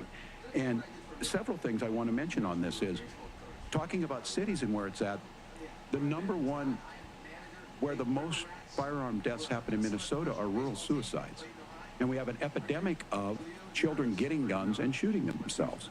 And so we have, and we should look at all of the issues. Making sure folks have health care and all that, but I want to be very careful. This idea of stigmatizing mental health, just because you have a mental health issue doesn't mean you're violent. And I think what we end up doing is we start looking for a scapegoat. Sometimes it just is the guns. It's just the guns. And The guns have to be shot. Someone has to shoot the I gun. think this is a healthy conversation. I think there's a capacity to find solutions on this. Criminal, Work, mental health. Second Amendment, protect our children. That's our Pick priority. one. Gentlemen, thank you. Margaret? Thank you, Nora. Let's turn now to the top contributor to... Sometimes it's just the guns. Yeah, the gun is just laying there. And rent. You know, There's a shortage. there's a of more than cook-off. 4 million Boom. homes in the It just United murdered a whole bunch of States, kids. and The that gun did it. contributes to the high housing crisis. Governor Walz, the Harris campaign promises a $25,000 down payment assistance there it for is. first-time home buyers and a $10,000 tax credit. They also promise to build 3 million new homes. Where are you building these homes, and won't handing out that kind of money just drive up prices higher? No, it's Yes. not handing out. We have, first, let me say this issue of housing, and I think those of you listening on this. the Oh, my problem God. is that we've got a lot of folks that see housing as another commodity. It can be bought up, it can be shifted, it can be moved around. Those are not folks Then that ask them how come BlackRock and Vanguard and all these other fucking investment firms own more property and houses than anyone else in the United When I States. think of a house, I'm thinking of Christmas services after midnight mass where you go with your family. We need to make it more affordable. And one of the things, as I said, this program that the vice president is pushing forward and bringing a new way of approaching this is something we're doing in Minnesota from that lead. We in the state invested in making sure our housing was the biggest investment that we'd ever made in housing. It starts to make it easier. We cut some of the red tape. Local folks, look, we can't do it at the federal level, but local folks make it easier to build those homes. And then that down payment assistance. I can tell all of you out there, one of the, certainly for me, using the GI Bill was one thing, but a veteran's home loan, the big thing about a veteran's home loan is There are new houses popping up everywhere around where I work. Those houses are cookie cutter houses, you know, slapped together in a matter of months, with no yards, no nothing. They're literally shoved right next to each other. $300,000 to start in every single one of these little neighborhoods that has those homes. 300 grand, bare minimum. Because here's what we know. People with Who's buying those houses in the hood? stable jobs. People with stable housing. People that don't know better? Kids able to be able to get to school. Or nobody? All of those things in the long run end up saving our money. And that's the thing that I think we should be able to find some common ground in. But we can't blame immigrants for the only reason. That's not the case that's happening in many cities. The fact of the matter They're is, sitting there if we don't empty. have enough national Nobody's buying them. affordable Nobody can housing, afford them. We can make sure that the government's there to help kickstart it. And half of them don't even get finished. They start building these fucking things for no fucking reason or whatever reason, As far as your and then they just sit there. position, the promise is to seize federal lands to build homes, remove regulation, provide tax breaks, and cut back on immigration, which you say pushes up prices. Where are you going to build all the new homes you're promising, and what part of any of this plan will provide immediate relief? You have 2 minutes. Well, first of all, I've noticed they stopped their little fact-checking bullshit they were doing. Immigrants for higher housing prices, but They got called the fuck out. Harris for letting in millions of illegal aliens into this country, bill. which does drive up costs, Tim. 25 million illegal aliens competing with Americans for scarce homes is one. Ask them why California wanted to give them 125 grand. In the country, it's Why'd the Democrats want to do that? Massive increases in home prices that have happened right alongside massive increases in illegal alien population And inflation, and wage stagnation. Now, Tim just mentioned a bunch of ideas. Now, some of those ideas I actually think are halfway decent, and some of them I disagree with. But the most important thing here is Kamala Harris is not running as a newcomer to politics. politics. She is the sitting vice president. If she wants to enact all of these policies to make housing more affordable, I invite her to use the office that the American people already gave her, not sit around and campaign and do nothing while Americans find the American dream of homeownership completely unaffordable. Now, you asked, Good. what would immediately change the equation for American citizens if you lower energy prices? As Donald Lower Trump energy, says, lower inflation. One of the biggest drivers of housing costs. Bring the economy back so people can get raises. I haven't gotten a raise in like 4 fucking years. Than the lumber he's delivering to the job site. And once I finally got into the tax bracket and started making enough money to be able to afford a house, the house is fucking doubled. Now I can't. For American citizens, not by the way. Guess whose administration that happened under? Economic goods too. Senator Vance, you still have 23 It wasn't seconds Trump. there. Do you want to answer I have it? where? Yeah. Governor, we will get to you in a moment. But Senator, where are you going to seize the federal lands? Can you clarify? Well, what Donald Trump has said is we have a lot of federal lands that aren't being used for anything. They're not being used for national park. They're not being used, and they could be places where we build a lot of housing. And I do think that we should be opening up building in this country. We have a lot of land that could be used. We have a lot of Americans that need homes. We should be And don't taking let out these fucking those investment homes, firms buy it up those either. homes, and we should be building more homes for the American citizens. Yeah, all that's well and good. Senator, your time is up. Governor, I do want to let you respond to the allegation that the vice president is letting in Well, of course, that's not migrants true. And again, that you it's have the affecting facts. I housing guess we prices. agreed not to fact It is true. check it, that Look at California. down compared to when Donald Trump left office. But it's, again, blaming and not trying to find a solution. I was going to ask, though, on this question, are we going to drill and build houses in the same federal land? And I think when people hear federal lands, these are really important pieces of land. There are plenty of rigs out out in West Texas right now that are not running. There's not a lot of federal lands in and around They're just not. Minneapolis, for example. So the issue is I don't understand the federal lands issue unless we see this, and I worry about this as someone who cares. And they talk about oil doing well. They're talking about Exxon. You know, they're talking about fucking Shell, all these big oil companies where half their production and shit isn't even in the U.S. But again, this is when you view housing and you view these things as commodities. Like, there's a chance to make money here. Let's take this federal land and let's sell it to people for that. I think there's better ways to do this. We've seen it in Minnesota. We're able to refurbish some of these houses. We're able to make some investments. That gets people in. And I'm still on the fact on this. Economists.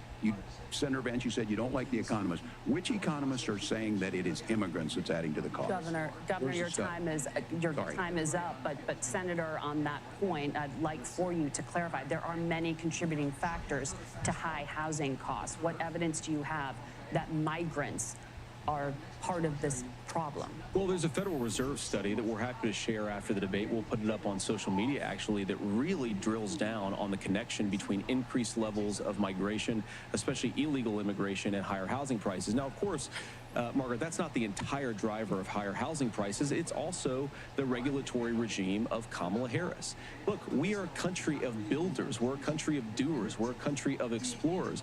But we increasingly have a federal administration that makes it harder to develop our resources, makes it harder to build things, and wants to throw people in jail for not doing everything exactly as Kamala Harris says they have to do. And what that means is that you have a lot of people who would love to build homes who aren't able to build homes.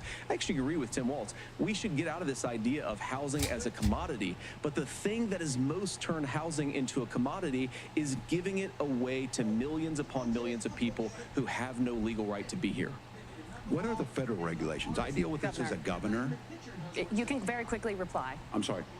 I get this as a governor, and I don't necessarily disagree with that. That in some cases, many of those are local, many of them are state. I don't know which ones are federal, but I think whenever we talk regulations, people think they can get rid of them. I think you want to be able to get out of your house in a fire. I think you want to make sure that it's fireproof and those types of things. So which are the regulations? Because the vice president's not responsible for those. Congress writes those.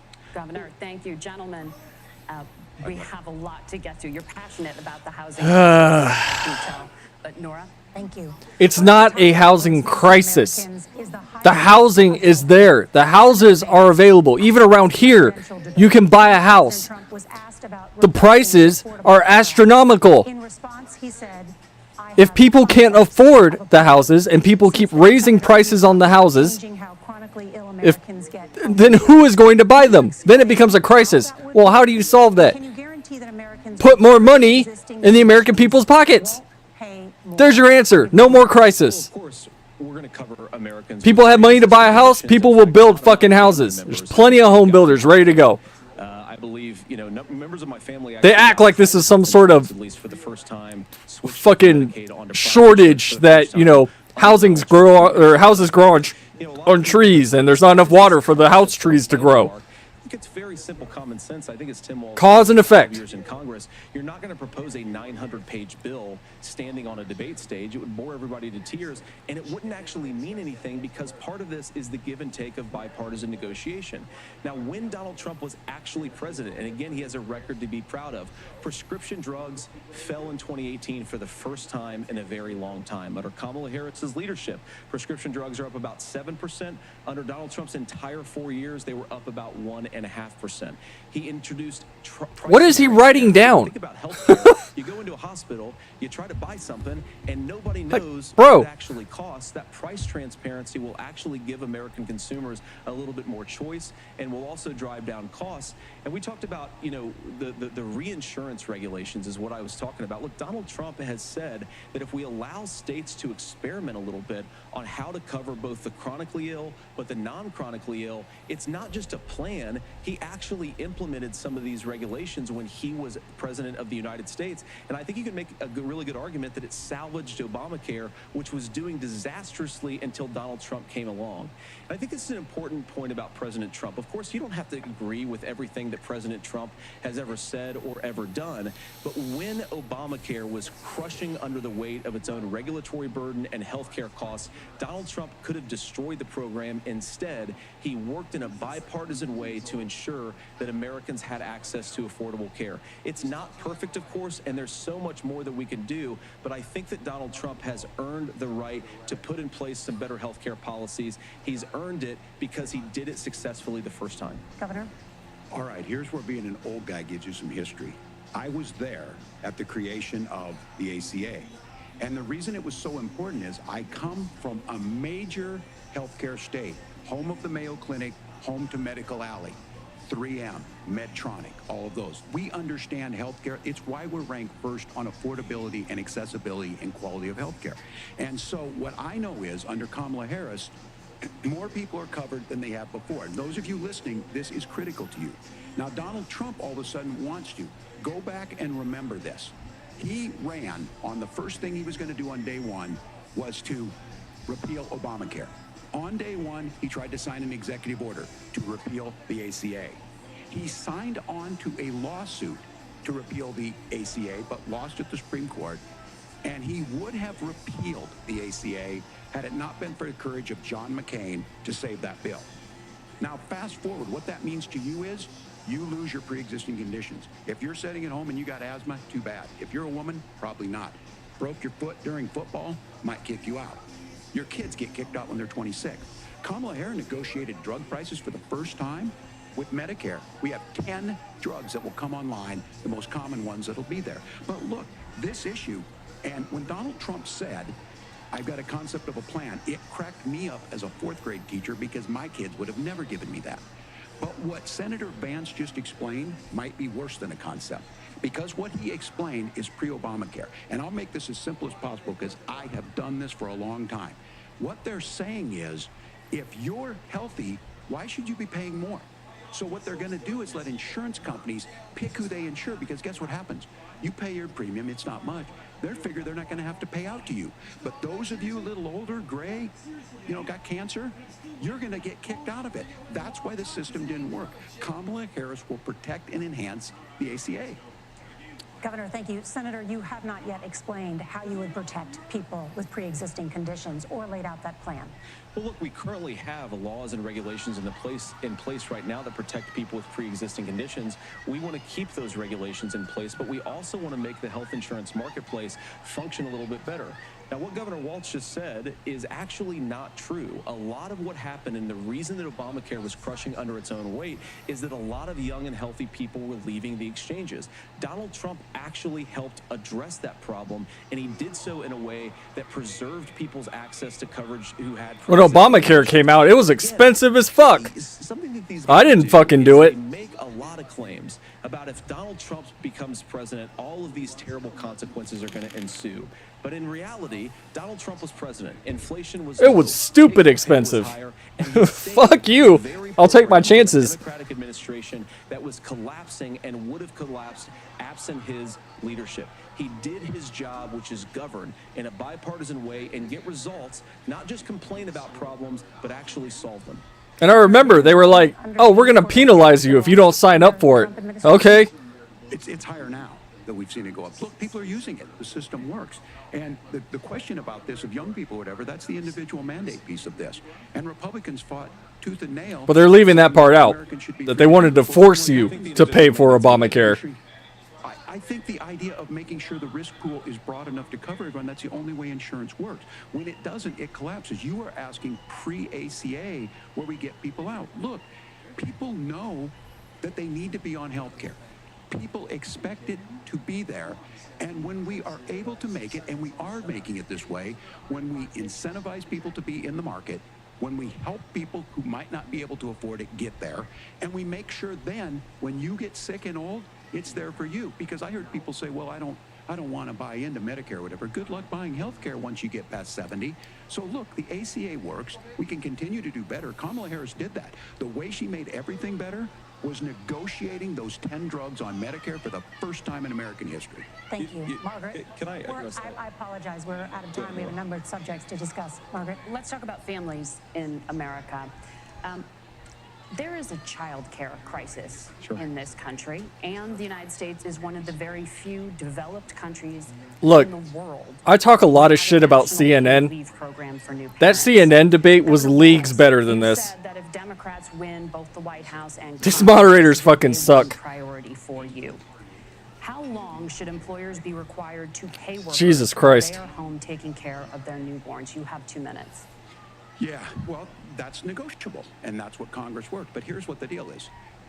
Americans sitting out there right now, you may work for a big company. Look, we're home in Minnesota to some of the largest Fortune 500 companies. Kamala Harris knows that in California. Those companies provide paid family and medical leave. One is, I think they're moral, and they think it's a good thing, but it also keeps their employees healthy. We in Minnesota passed a paid family and medical leave. You have a child, and I had to go back to work 5 days after my kids were born. This allows you to stay home a certain amount of time. What we know is that gets the child off to a better start, the family works better, we stay in their employers, we get more consistency in that. So Kamala Harris has made it a priority. We implemented it in Minnesota, and we see growth. That's how you become a pro-business state. But the negotiations on it, and here's the issue, those big companies are able to offer it. Those of you out there who don't have it, just imagine what happens if you get cancer or your child gets sick. We know what happens. You end up staying home. In some cases, that means no paycheck because you've got no protection on that. This is the case of an economy that Donald Trump has set for the wealthiest amongst us. He's willing to give those tax breaks to the wealthiest. He's willing to say, bust those unions up, do whatever. What we're saying is the economy works best when it works for all of us. And so a paid family medical leave program, and I will tell you, go to the families or go to the businesses and ask them. As far as child care on this, you have to take it at both the supply and the demand side. You can't expect the most important people in our lives to take either our children or our parents to get paid the least amount of money. And we have to make it easier for folks to be able to get into that business and then to make sure that folks are able to pay for that. We were able to do it in Minnesota, and I'm still telling you this. We were listed as the best state. We're still in crisis on this.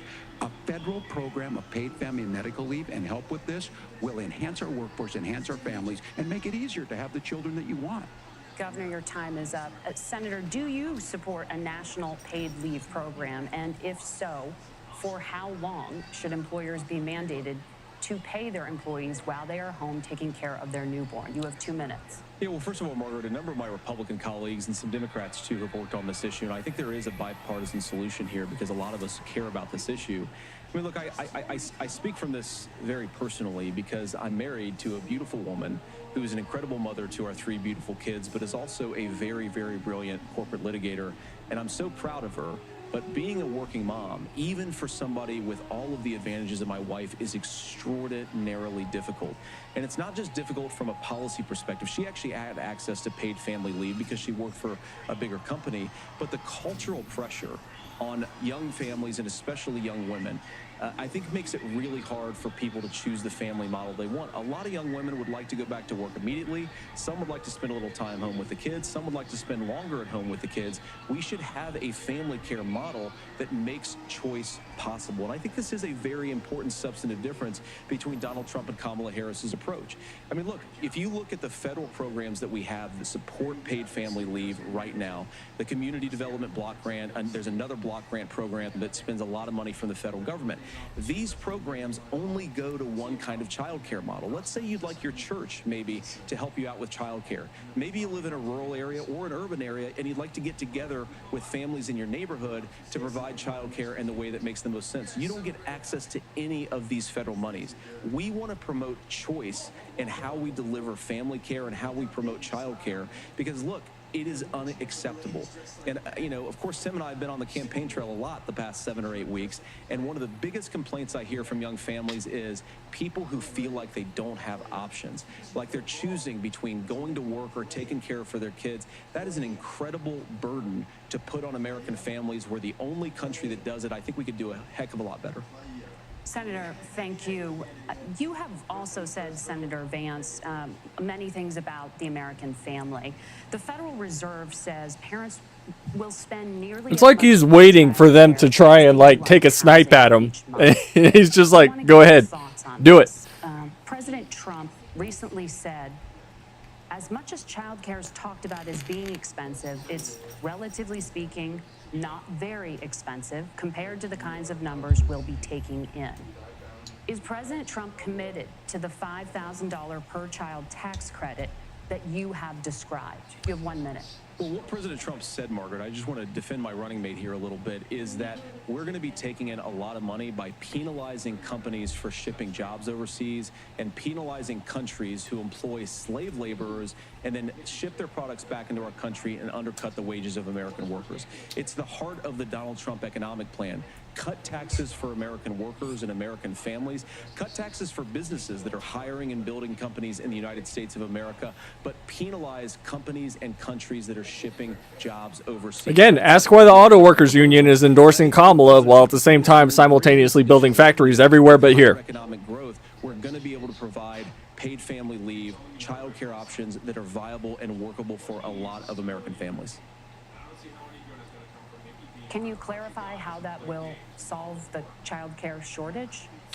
Well, because as Tim said, a lot of the child care shortage is we just don't have enough resources going into the multiple people who could be providing family care options. But again, is there a child care shortage, or is it people can't afford the child care? Which is it? They keep using these words: shortage, crisis. You've got way too few people providing this very essential service.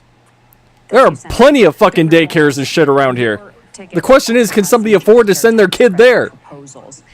Do you think Congress will agree to the $6,000 credit for newborns and $3,000 credit for children over the age of 6, as your campaign has promised? Is that realistic?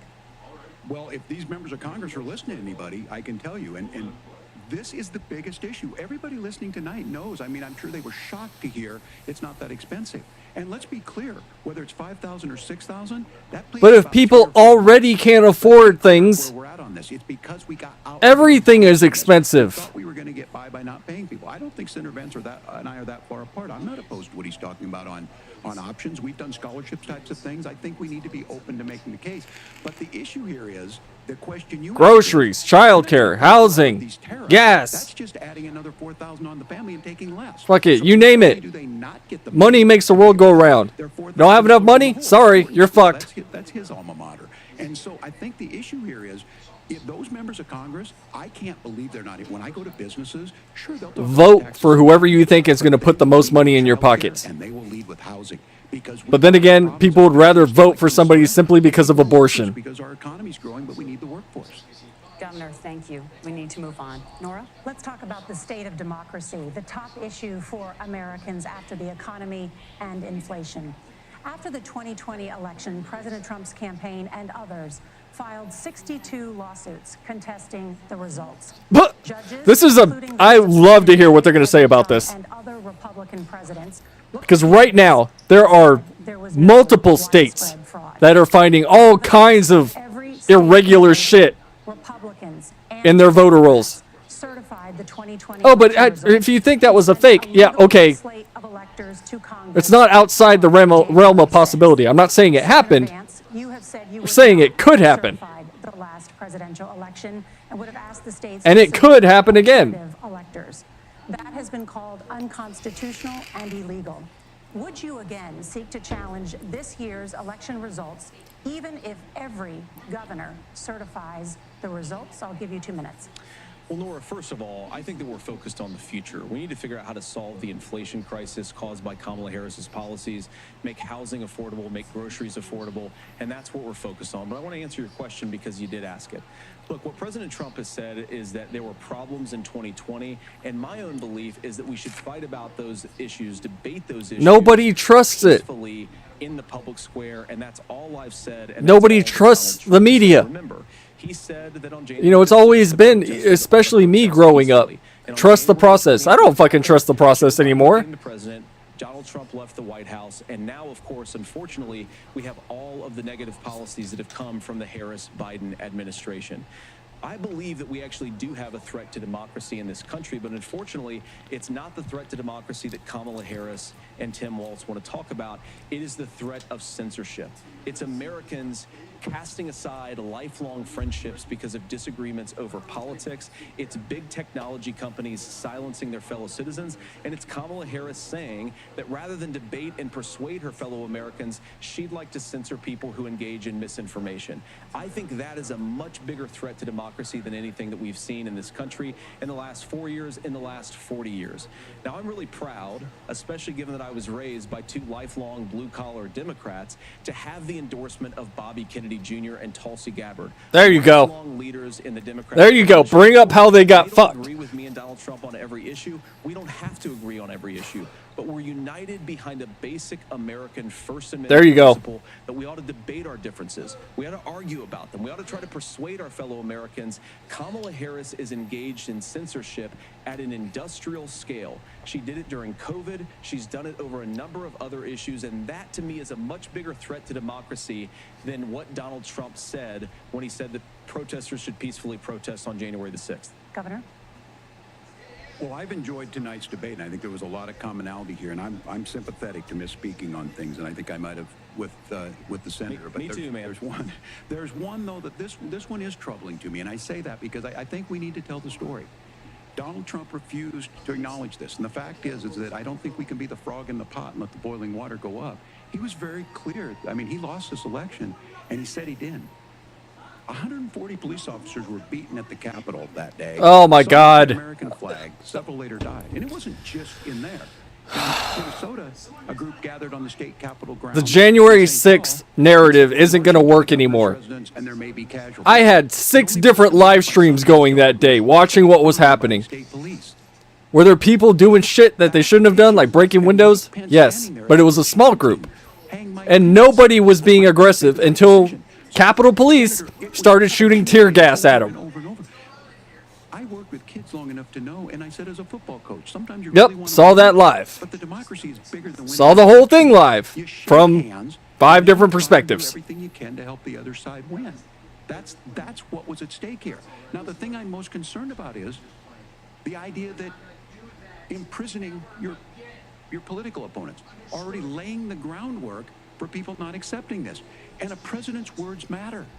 A president's words matter. Yeah, I was watching it live. So My wife was watching it live. this issue of settling People at work were watching it live. shaking hands when we lose, being honest about it, but to deny. I even had one person from work that was there the first that day time in American history. that didn't even know what was happening because it wasn't a fucking riot. Learn of a fair election and the peaceful transfer of It wasn't an insurrection. 4 years later, World's we most say, peaceful "No, I'll insurrection." tell you this, that when this is over, we need to shake hands this election, and the winner needs to be the winner. This has got to stop. It's tearing our country apart. Margaret? Senator Vance, did you want to respond to that? Yeah, well, look, Tim, first of all, it's really rich for Democratic leaders to say that Donald Trump is a unique threat to democracy when he peacefully gave over power on January the 20th, as we have done for 250 years in this country. We are going to shake hands after this debate and after this election. And of course, I hope that we win, and I think we're going to win. But if Tim Walz is the next vice president, he'll have my prayers, he'll have my best wishes, and he'll have my help whenever he wants it. But we have to remember that for years in this country, Democrats protested the results of elections. Yep. Hillary Clinton in 2016 said that Donald Trump Yeah, the had coach thing is stolen fucking stupid. by Vladimir Putin. That just like the he's America's dad. It's like they're trying to do with Emhoff. For a long time. And if we Get the wanna fuck say outta here. We need to respect the results of the election. I'm on board. But if we want to say, as Tim Walz is saying, that this is just a problem that Republicans have had, I don't buy that. Governor? January 6th was not Facebook ads. And I think a revisionist history on this. Look, I don't understand how we got to this point. But the issue was that happened. Donald Trump can do it. And all of us say there's no place for this. It has massive repercussions. This idea that there's censorship to stop people from threatening to kill someone, threatening to do something, that's not censorship. Censorship is book banning. We've seen that. We've seen that brought up. Yeah, I just think porn everyone tonight in and schools. I'm going to thank Senator Vance. I wish Vance had a fucking copy of Genderqueer that he could hold up and open the book and be like, this is why we banned it. Because that's what kicked all this quote-unquote book banning shit off. Manifested itself because of Donald Trump's inability to say. He is still saying he didn't lose the election. I would just ask that. Did he lose the 2020 election? Tim, I'm focused on the future. Did Kamala Harris censor Americans from speaking their mind in the wake of the 2020 COVID situation? That is a damning non-answer. It's a damning non-answer for you to not talk about censorship. Obviously, Donald Trump and I think that there were problems in 2020. We've talked about it. I'm happy to talk about it further. But you guys attack us for not believing in democracy. The most sacred right under the United States democracy is the First Amendment. You yourself have said there's no First Amendment right to misinformation. Kamala Harris wants to use the power of government and big tech to silence people from speaking their minds. She said it. Threat to democracy that will long outlive this present political moment. I would like Democrats and Republicans to both reject censorship. Let's persuade one another. Let's argue about ideas, and then let's come together afterwards. You can't yell fire in a crowded theater. That's the test. That's the Jamal Bowman pulled a fire alarm in a crowded congressional meeting. So at the Capitol. The governor does have the floor. Fire in a crowded theater. That is criticizing the policies of the government, which is the right of every American. Senator, the governor does have the floor for 1 minute to respond to you. Yeah. Well, I don't run Facebook. What I do know is No, you were just telling Facebook what to do. And now again, Since, Zuckerberg finally came out and fucking said what we already knew. This is not a debate. It's not. They were saying, don't run this thing. Don't talk about the laptop. Don't let anybody talk about January 6th. Don't let anybody talk about COVID. Pence They did that. decision to certify that election. He admitted it. That's why Mike Pence isn't on this stage.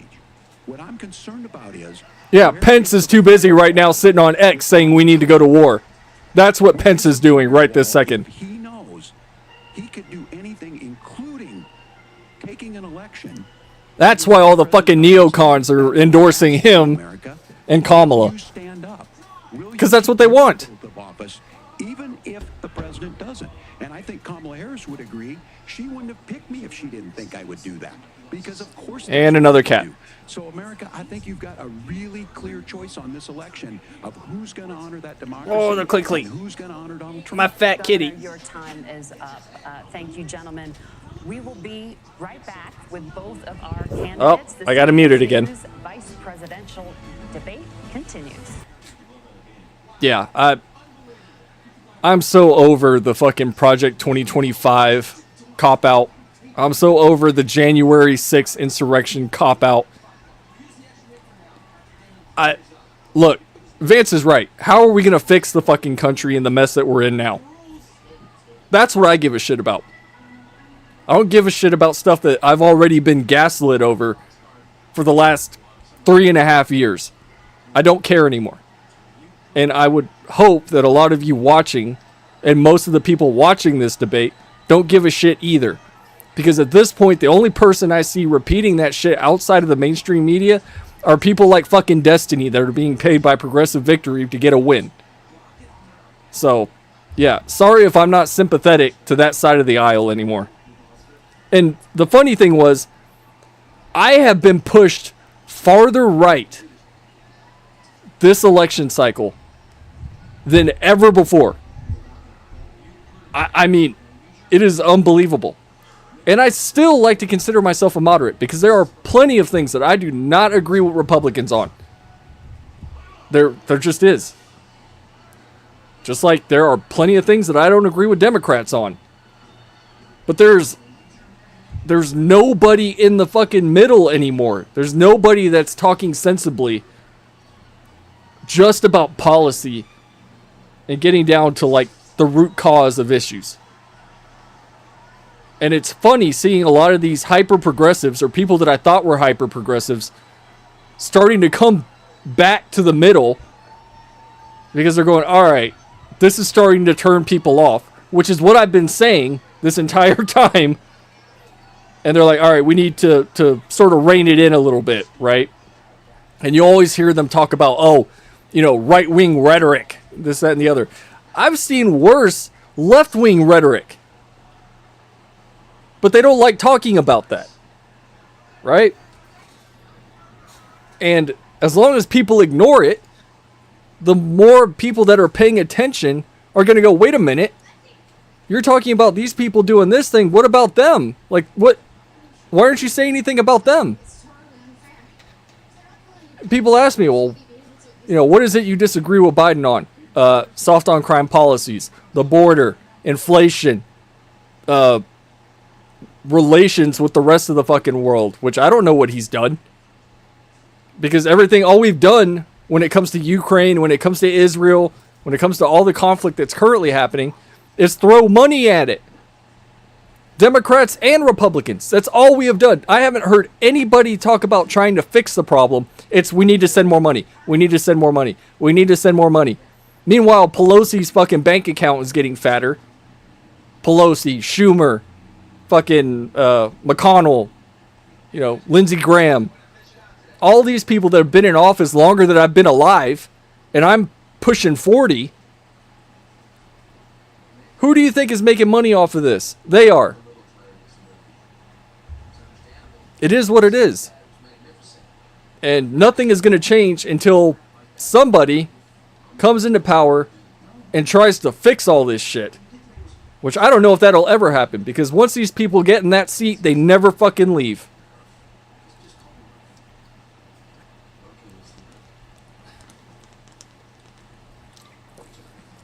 Who was it? Fucking Feinstein. That woman had to die in office. Like, ain't no way they were going to be like, who's somebody else that just passed? Sheila Jackson Lee. Another woman that's been in politics for my entire life. They just keep getting voted back in by the same people, and they just stay there, and they just cash the checks. I have black people in my area. They're like, I don't know a single thing that Sheila Jackson Lee has done for us. Welcome back to the CBS News Vice Presidential Debate. It is now time for the closing statement. Senator Vance won the virtual coin toss and elected to go last. So, Governor Walz, you are first. You have 2 minutes. Well, thank you, Senator Vance. Thank you to CBS News. And most importantly, thank you to all of you. If you're still up and the folks who miss Dancing with Our Stars, I appreciate it. But look, the support of the democracy matters. It matters that you're here. And I'm as surprised as anybody of this coalition that Kamala Harris has built. From what coalition? To Dick Cheney to Taylor Swift. And a whole oh my God. in between there. And they don't all agree on everything, but they are truly optimistic people. They believe in a positive future. I don't give a flying fuck what celebrity endorses Kamala. I don't give a shit if a celebrity endorses Trump. That better than it is the sense of optimism. These people already have millions. Opportunity economy that works for everyone, not just to get by, but to get ahead. And the Oh. idea that freedom really means something. She's never said what an opportunity economy is. Your exam room, but the freedom for you to make choices about yourself. Now, look, we all know who Donald Trump is. He's told us, and as Maya Angelou said, believe him when he told you that. So is Kamala. Your dress talked about American carnage. She wants to pretend to be a moderate. She's not. 4 years trying to maybe do that. Senator Vance tonight made it clear he will stand with Donald Trump's agenda. He will continue to push down that road. Excuse me. Kamala Harris gives us a different option. Now, I'll have to tell you. Yeah, the same shit we've been dealing with for 3.5 years. Said that does resonate with me. He said Donald Trump makes the people I care about afraid. A lot of America feels that way. We don't need to be afraid. Franklin Roosevelt was right. All we have to fear is fear itself. Kamala Harris is bringing us a new way forward. She's bringing us a politics of joy. She's bringing real solutions for the middle class, and she's centering you at the heart of that. All the while asking everyone, join this movement, make your voices heard. Let's look for a new day where everybody gets that opportunity and everybody gets a chance to thrive. I humbly ask for your vote on November 5th for Kamala Harris. No. Governor Walz, thank you. Senator Vance, your closing statement. Well, I want to thank Governor Walz, you folks at CBS, and of course the American people for tuning in this evening. And one of the issues we didn't talk about was energy. And I remember when I was being raised by my grandmother, when she didn't have enough money to turn on the heat some nights because Ohio gets pretty cold at night and because money was often very tight. And I believe, as a person who wants to be your next vice president, that we are a rich and prosperous enough country where every American, whether they're rich or poor, ought to be able to turn on their heat in the middle of a cold winter night. That's gotten more difficult thanks to Kamala Harris's energy policies. I believe that whether you're rich or poor, you ought to be able to afford a nice meal for your family. That's gotten harder because of Kamala Harris's policies. I believe that whether you're rich or poor, you ought to be able to afford to buy a house. You ought to be able to live in safe neighborhoods. You ought to not have your communities flooded with fentanyl. And that, too, has gotten harder with because of Kamala Harris's policies. Now, I've been in politics long enough to do what Kamala Harris does when she stands before the American people and says that on day one, she's going to work on all these challenges I just listed. She's been the vice president for 3.5 years. Day one was 1,400 days ago, and her policies have made these problems worse.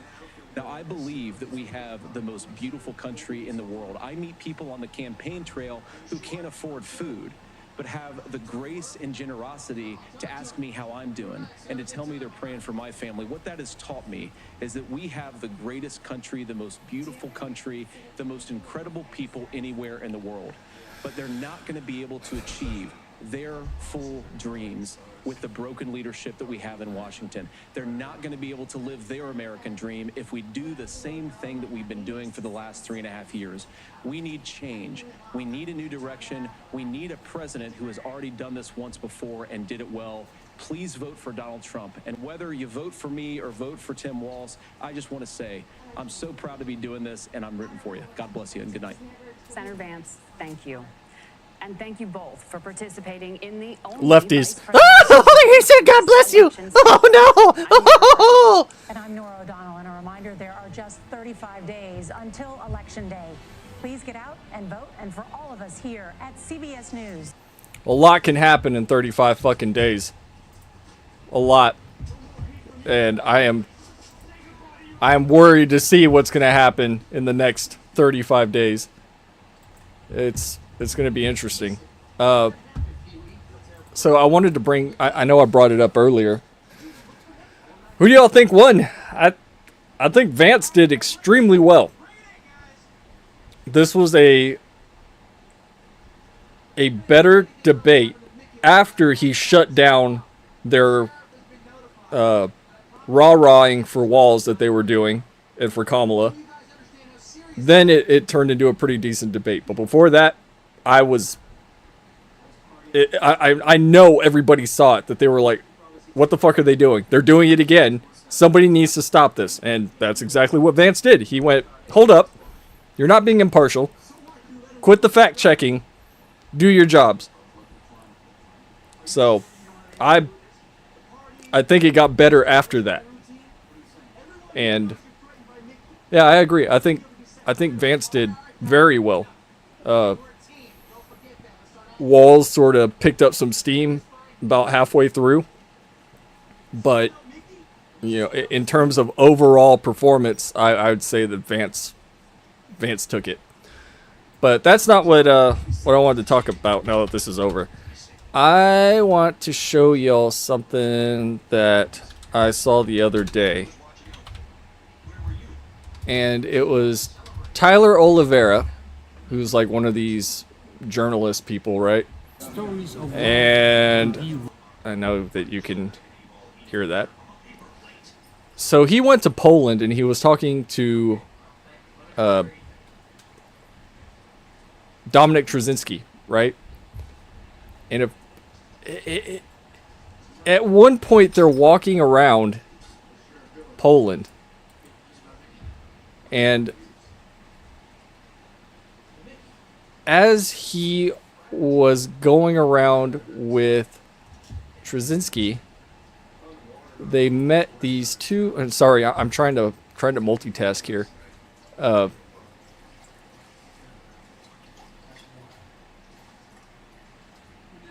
As they were walking around Poland, they were talking about how safe Poland is, this, that, and the other.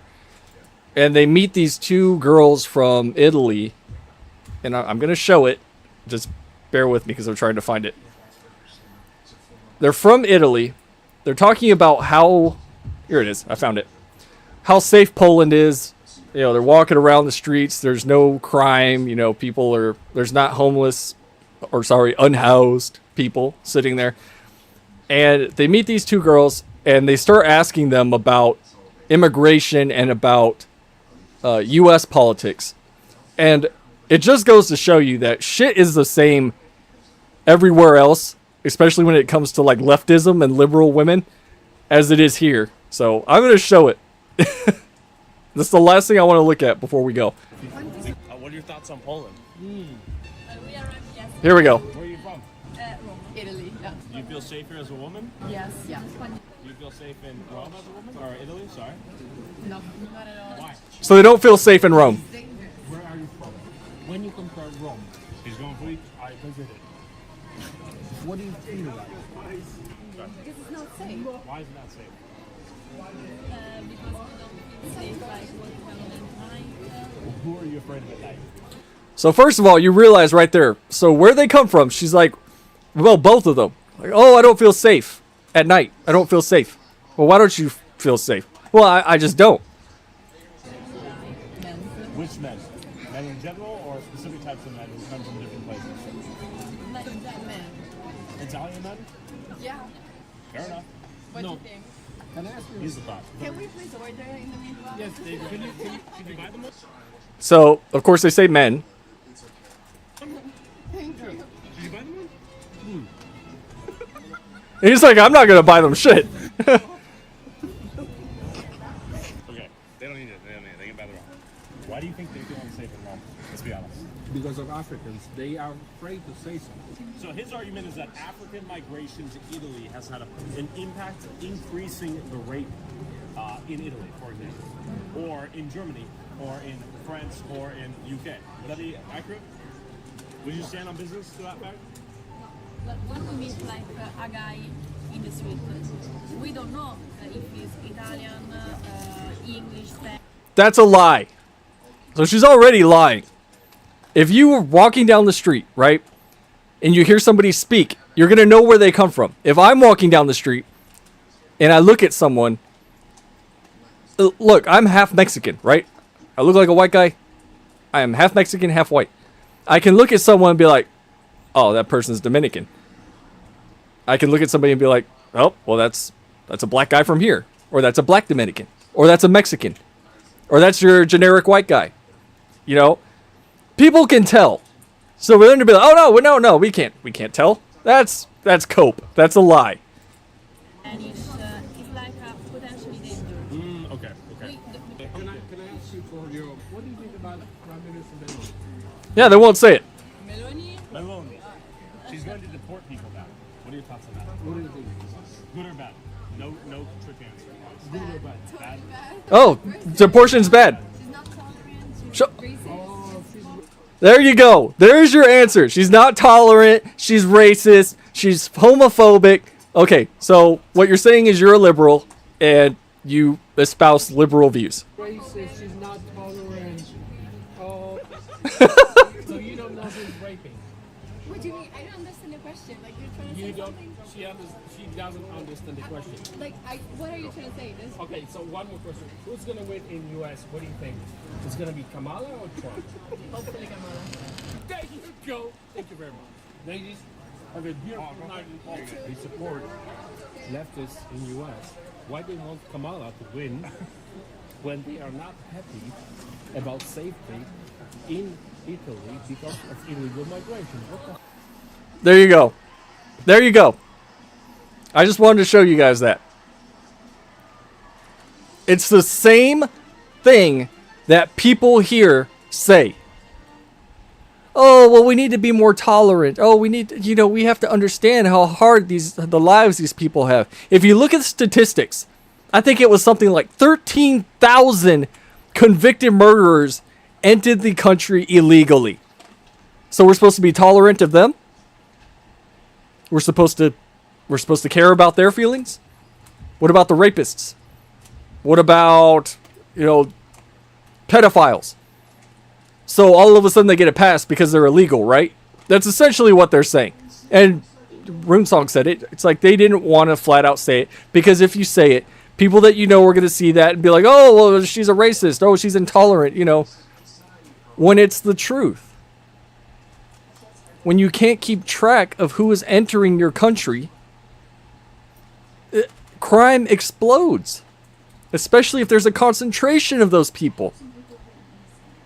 Here in Houston, and I've brought this story up several times, about how this young girl that snuck out, Jocelyn Nungaray, that snuck out of her house, she went out to a corner store, right, where she was on the phone.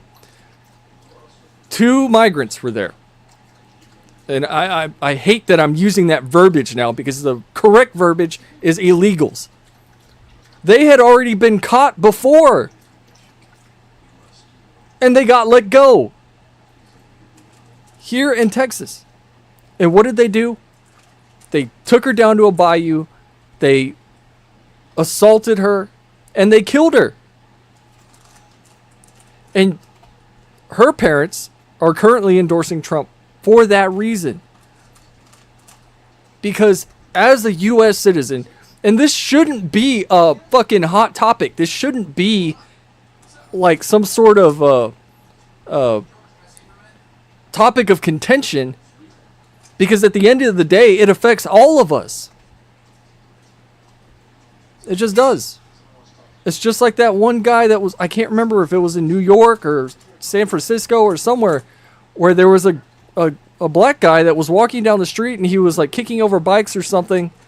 And the guy was like, excuse me, you probably shouldn't do that. Hey, you're going to get arrested. And the guy fucking stabbed him.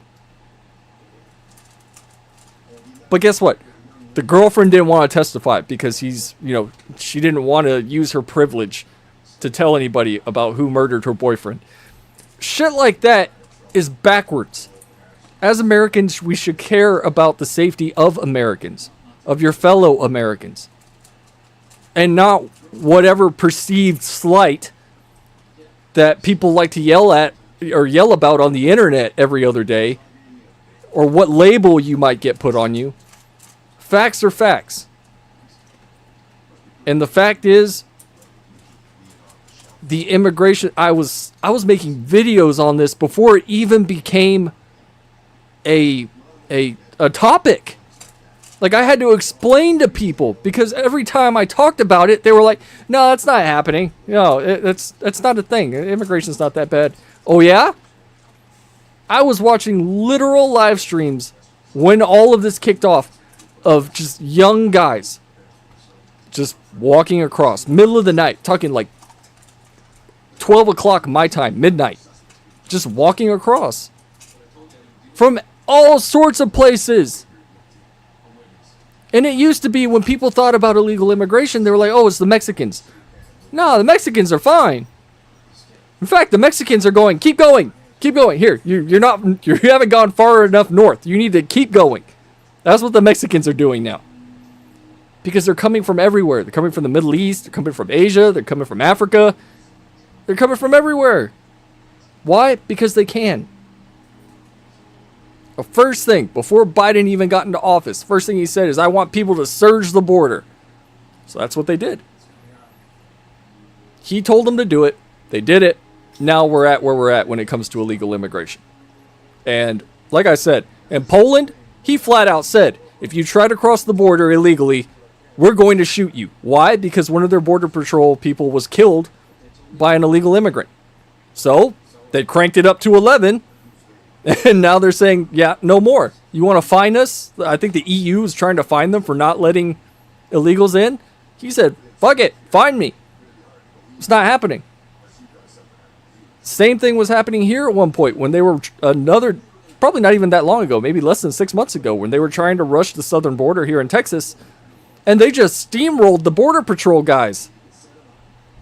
Knocked them over, were pushing them out of the way, grabbing them. And guess what? They're probably here somewhere. We don't know where. So, you know, as much as people like to downplay that issue, at least to me, that's either number 1 or number 2 on the list of priorities. And, you know, that bill that they keep talking about where they're like, oh, well, we should have passed this bill. That bill wasn't going to stop a goddamn thing. That's why they opposed it. It wasn't going to stop anything. It was, oh, we're going to keep illegal immigration going. We're just going to slow it down a tiny little bit. That's what it was. So, I'm tired. It's 10 o'clock. We made it through that debate, which the debate wasn't that bad. I'm okay with that debate because now I know, at least I have a clearer picture of where Vance stands. And I already knew where Walz stands. So that didn't open any sort of new opinions to me. In fact, it just cemented how I'm going to vote this election. So, thank you all for staying up with me this late. And hopefully we'll do it again. I'm thinking about actually covering the election, you know, day of. And taking the day after the election off just to see all the shit that's probably going to pop off. You know, whether it goes one way or the other. If Trump wins, people are going to lose their minds. If Kamala wins, people are going to lose their minds. So it's going to be interesting to see what happens. So, thanks for watching. And until next time...